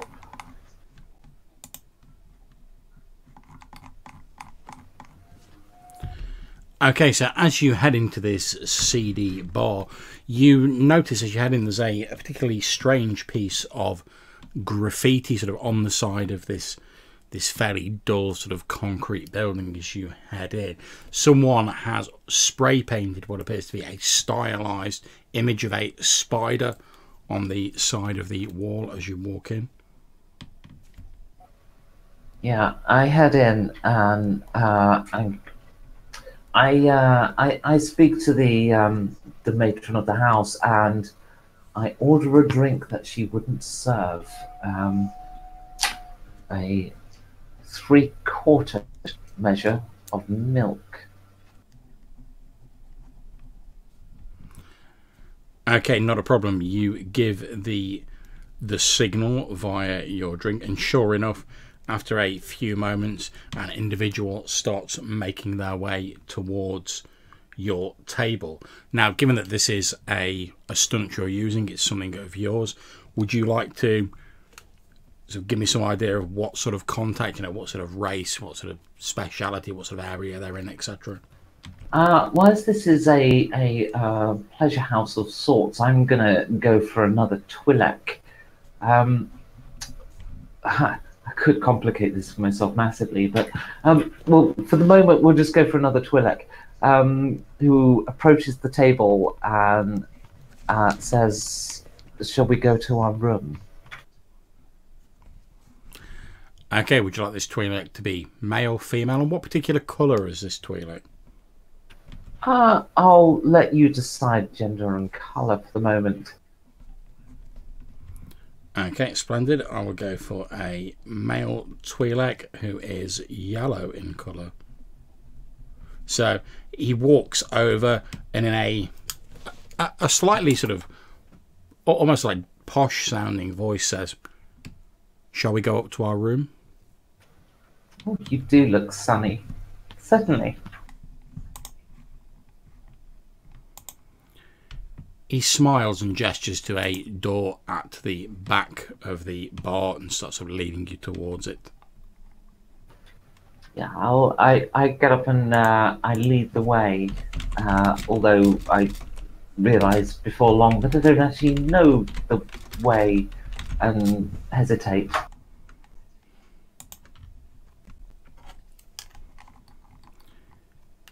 He smiles a little and leads you up a small flight of stairs. It's only a 2-storey building. The top floor seems to be mainly occupied by these small rooms. The noises you can hear coming from the various rooms leave you in little doubt as to what sort of pleasures most of the people in this building are enjoying. The yellow Twi'lek opens a door and gestures inside. Thank you. I kind of take the door to shut it as he walks in. I've lost my unit. As you start to speak, he sort of holds up a hand and like presses a finger to his lips, and then he walks over to what appears to be a small sort of mechanical box on a side table. As he walks over to it, he presses a button on it, and it starts to play very loudly the sounds of 2 people who are obviously engaged in some sort of amorous activity. And then he walks back over to you and in a low voice says, "That should cover whatever you've got to say. You never know who's listening around here." My skin turns a purplish shade of purple. Yes, my unit were... Gosh, that is distracting. Well,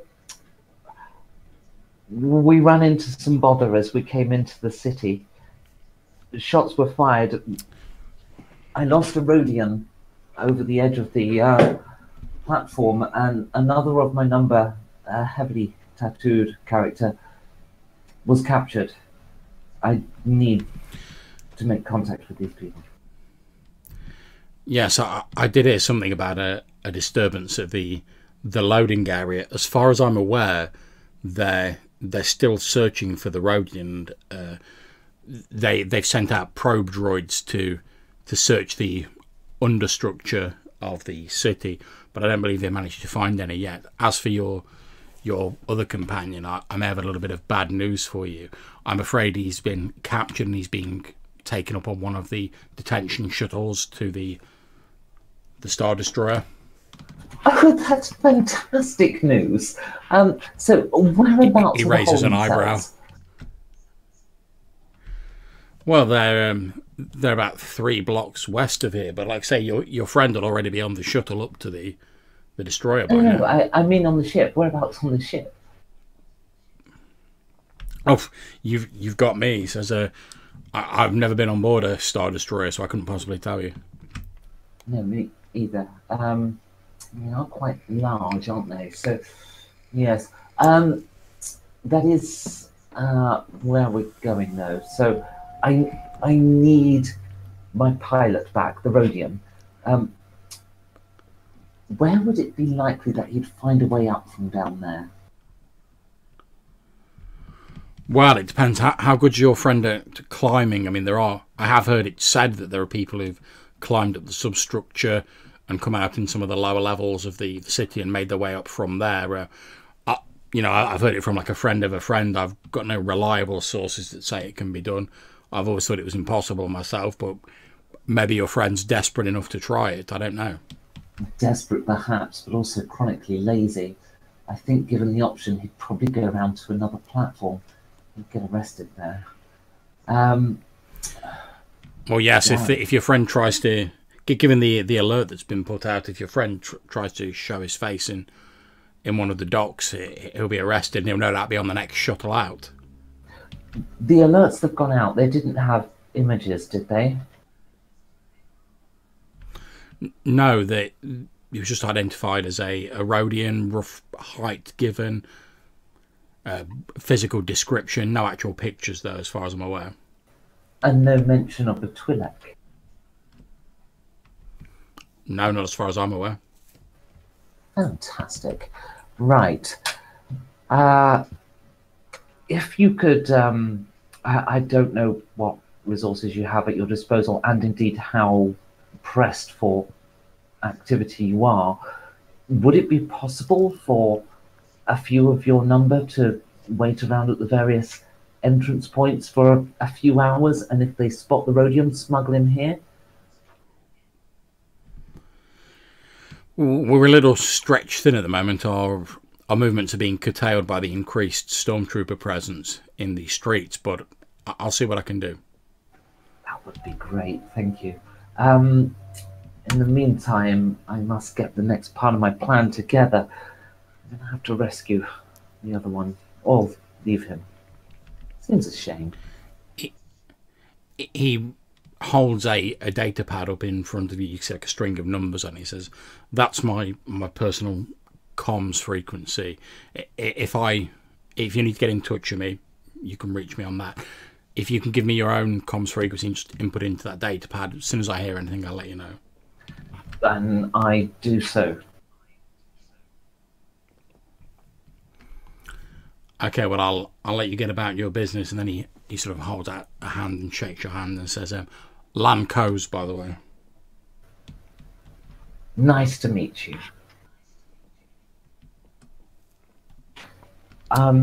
It might be suspicious if we left the room too soon. But well, I have some I suggest I suggest I leave first. You hide out here for a bit and leave a bit later on. I'll make some crude joke about having tired you out or something that should keep you covered for half an hour or so. Thank you. And I'll begin to fill in the application form for that customs job, but I'm going to use Yatu's details. Nice. Okay, so whilst Lan Coes leaves Gribbly alone filling in this form, we're going to jump across to Crude. So as we say, Crude, some time has passed while all this has been going on. What have you been up to? Okay, so yeah, my first sort of initial thought would be, okay, I need to get out of the water. I need to get back onto solid ground somehow and meet up with the others. And what better place to start than in a bar, especially as he could do with something to just calm his stomach a bit.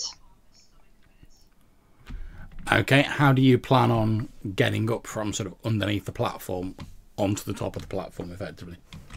Well, good question. How far away would our vehicle be from this point, actually? You could certainly swim back to sort of underneath where the skiff was, but obviously it was winched up onto the platform. Oh yeah, that's the point. Are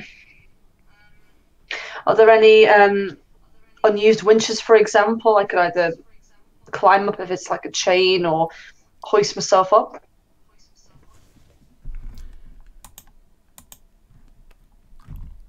If you're willing to spend a fate point to declare a story detail, I'll say that you can find like a winch that has been sort of left lowered effectively, because obviously normally they'd be sort of winched up when they weren't being used.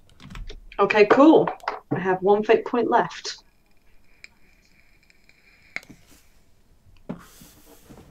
Okay, so you sort of swim around a little bit, and eventually you do find one of these sort of like grabbing claws that's been left down. Perhaps the people who manned it have like knocked off early for lunch, you're not sure, but they've obviously not winched it up fully.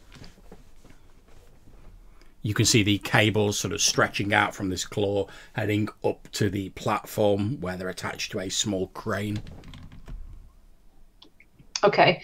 In that case, I'd shimmy up the cables unless there was some kind of platform I could ride, in which case I'll use that.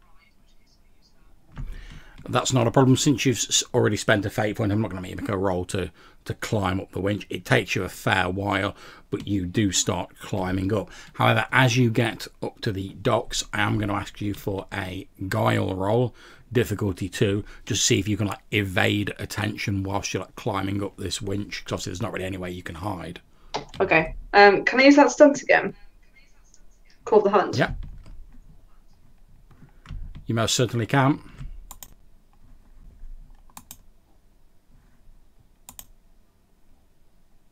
I didn't hear anything, John. Yes, you can.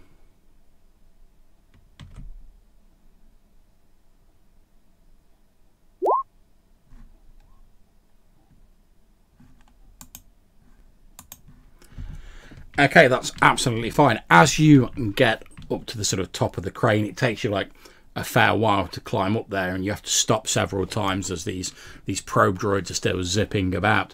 But you manage to evade detection by sort of like trying to wind yourself in and out of the many cables that run up this crane arm.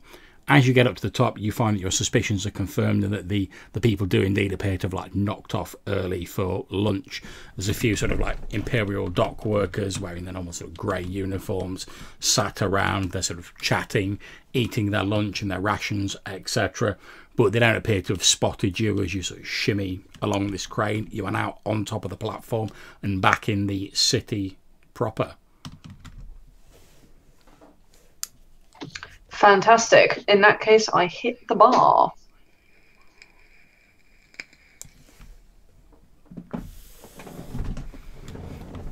Okay, you head to a local bar. You're on the outskirts of the city, and it seems as though the sort of the areas get sort of almost like poorer as you head towards the outskirts. So it's a fairly sort of like shitty little bar you're in. You're sat there drinking your blue milk when a yellow Twi'lek approaches you and it sits down next to you, and he says, "Do you mind if I join you?" I look around, presumably seeing a couple of other end tables, and say, sure, although I'm not into Twi'lek, sorry, if that's what you're after. He sits down and just sort of like laughs quietly and then says, "No, that's not what I'm here for. A friend of yours asked me to keep an eye out for you." And he sort of holds up a data pad so you can see the front of it, and you can see that on it it's got Gribbly's like comm signal on it. Gribbly, I thought it would be her. Still, funny that you managed to find me so quick. Am I really that obvious here? There's not a lot of Rhodians in Calareth. And I have a number of people out looking for you. At which point he sort of presses a hand to the side of his head, and Gribbly, where you are sort of filling in your forms, you've been there for like a fair while, because these forms are quite sort of labyrinth and extensive, as they are with all bureaucracies. And you hear this hissing on your comlink, and you hear the slightly posh voice of Lankos say, "This is Lankos. I believe I've recovered your package."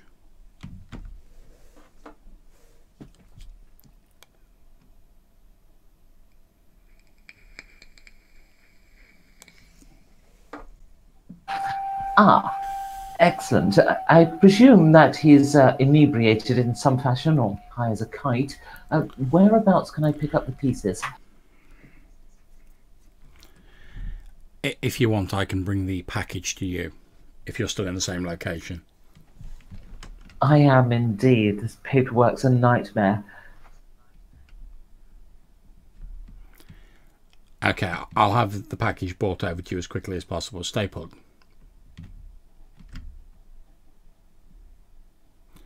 At which point, Crude, the Twi'lek, takes his hand away from the side of his face and looks at you and says, "Your friends hold up in a small drinking establishment I know just across town. I can take you to her." Thank you. But was there another person with her? Nope. Okay, say again, John, sorry. He looks at you and says, "No." I wonder where Yatu went then.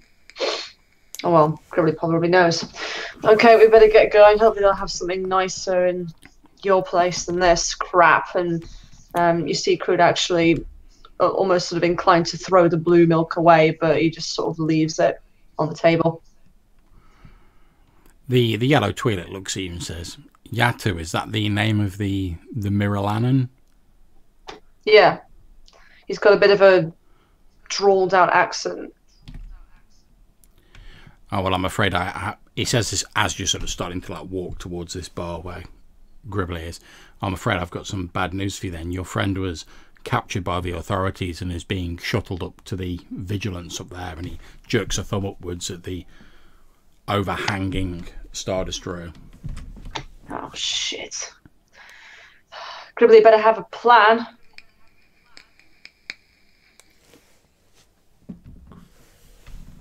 You carry on chatting and he walks you like a couple of blocks to the west, and you see this sort of rundown, like dingy concrete building, again with this graffiti of this stylized spider on it.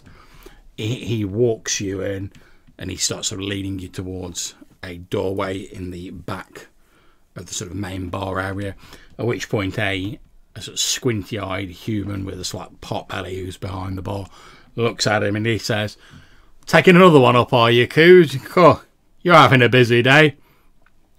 At which point this yellow Twi'lek just looks at him in a quite a sarcastic, sort of patronising tone of voice, says, "Yes, well, my appetite's no quenching, my good friend." And he sort of throws a credit on the bar. I assume that's enough to ensure that we're not disturbed, myself and my two friends.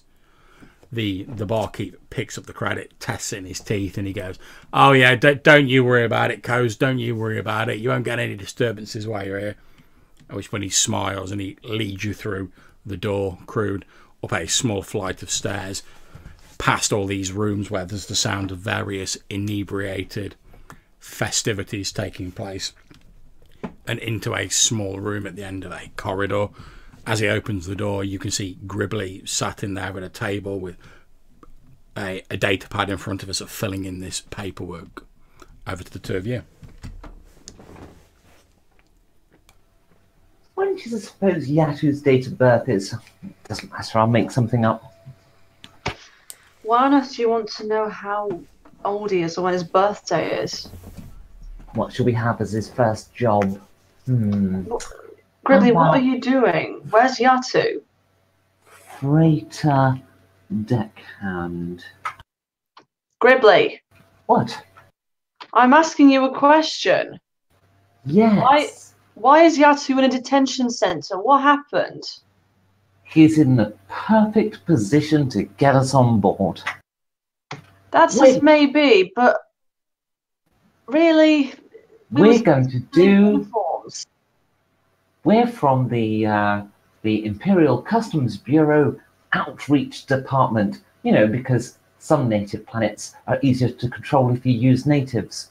And we need to do a background check. Because this man here has applied to join the Bureau.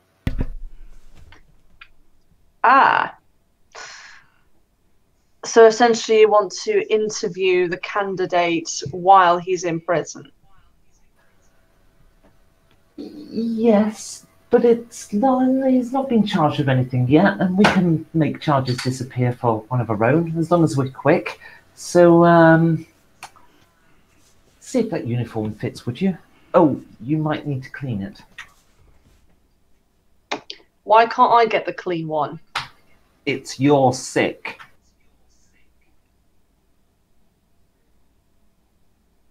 If I'd had it on before, it would be clean by now. I'd be in the water for nearly an hour. As you're having this conversation, the yellow Twi'lek Lanco's, he's just sort of like, his eyebrows are raised and he's just sort of looking between the two of you with like quite a bewildered expression on his face. Yeah, I bet. I don't suppose you have any Imperial sidearms, do you? I did manage No to one. get this. Oh, I'm sorry, says Coz. I thought that was addressed at me. Please forgive me. It was. Ah, well, in which case, no, I don't have any Imperial sidearms.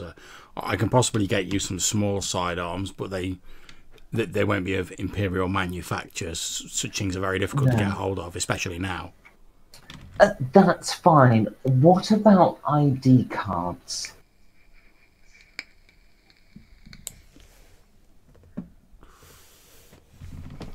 I could possibly get hold of some of those, but they wouldn't stand up to any close scrutiny. Well, that'll have to do. Could you get a rush on those at all? I'll see what I can do. And he nods to both of you and he ducks out of the room. In this case, Gribbly.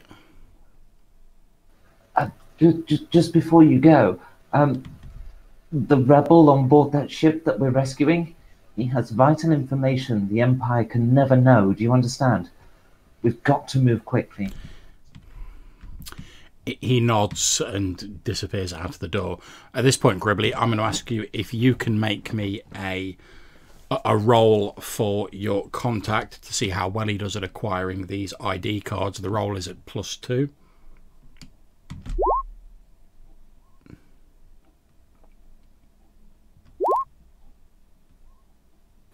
Eee, what a lad. Okay, so about 25 minutes later, Lancos comes back in and he drops a couple of ID cards onto the table.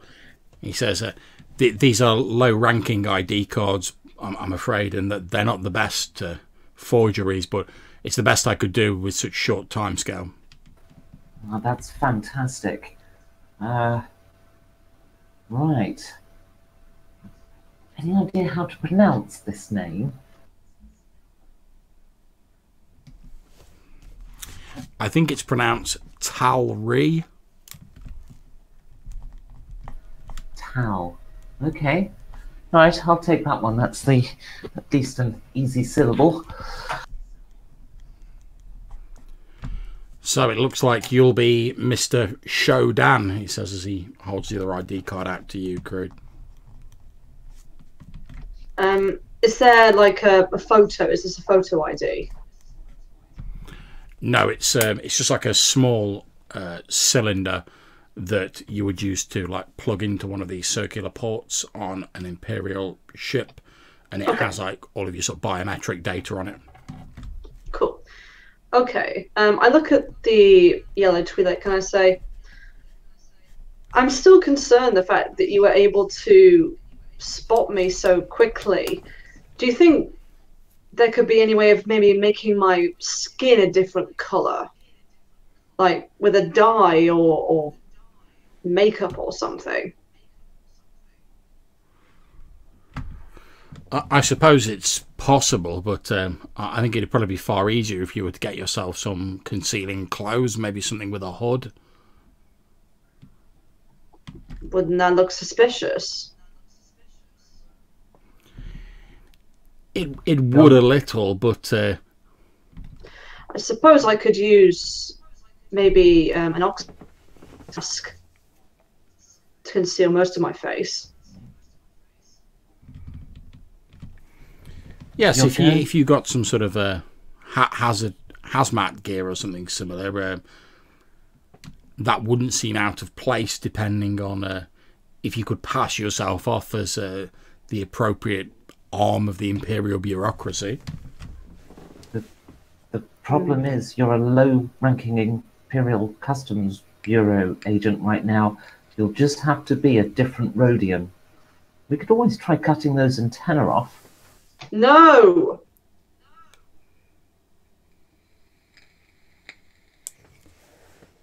It's like if I cut off your tendrils. Why on earth would you want to do that? These are natural. My point. Okay, I'll just have to be another Rhodian, as you say. I just don't want them to make some assumption and then realise I'm the same bloody Rhodian.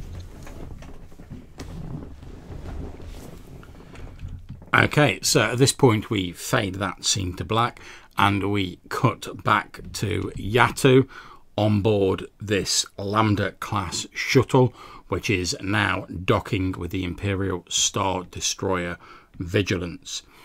As you dock, the prisoners, yourself included, all chained together, are herded off the ship. There are stormtroopers stood on either side of you, most of them carrying shock sticks and other non-lethal weaponry, as you're sort of herded along into the Imperial Star Destroyer. As you're heading in, there's a fairly imposing figure wearing stormtrooper armour that has like a red stripe down one side as you walk in. And I'll show you a picture of that in a moment.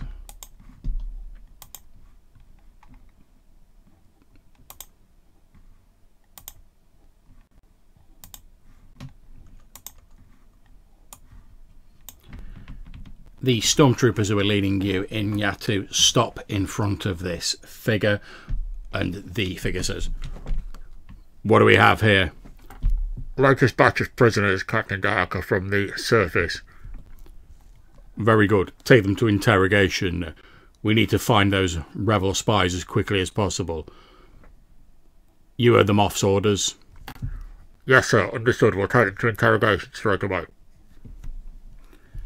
At which point you guys start being herded deeper into the ship. What are you doing, Yatu?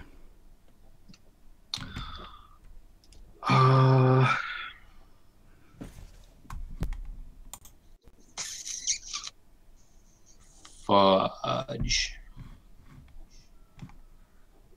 Is anyone from our little gang of prisoners, are they herding us all, or are they breaking us into groups? They seem to be herding you in one sort of group. You can see that there are other shuttles docking with the ship with similar groups of prisoners on, but they seem to be keeping each group sort of like locked together. Right. Is anyone, because I'm, correct me if I'm wrong, but I'm the last one in the, like, the chain. That's correct. Yeah. Since I probably can see sort of the entire group from back there, is anyone freaking out? Is anyone obviously looking for a way out? Or are we just like marching forward? Most of them appear to be marching forward with their heads down. However, you notice the Doug that's in front of you, he's sort of twisting his serpentine neck around and he's glancing around, obviously trying to like take in his surroundings, perhaps looking for a way to escape. You hear him under his breath mutter, "Oh, if only I could get one of my hands or my feet free." What do you mean? He slows down a bit so like he can whisper to you without the stormtroopers hearing, and he's like, "Well, I'm pretty good with locks and things, and well, the shuttle hasn't decoupled from the Star Destroyer yet. It's within running distance. I'm pretty sure I could make it, but I need to get out of these manacles first."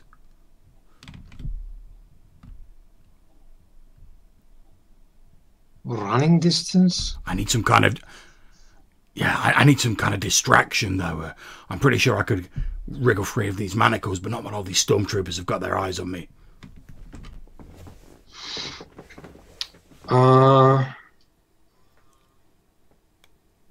So, a distraction. I'm not 100% sure what his plan is, but is there any sort of like alarm panel that I could like stumble into accidentally, like fire alarms or whatever? There are instrumentation panels on the walls. You've not really had a chance to sort of like look at them in any great detail as you're being sort of herded along. But like I say, there are very sort of like terminals and instrumentation panels lining the walls. Right. Okay, so I guess I'm going to create an aspect because I'm looking for a way to sort of like subtly arrange for distraction, just to see what my new friend is going to do.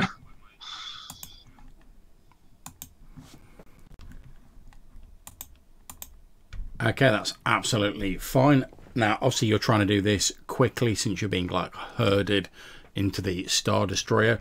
Would you like to make a create advantage roll? It's only difficulty 2. I didn't catch the difficulty. It's difficulty 2. Righto. Can't catch a break.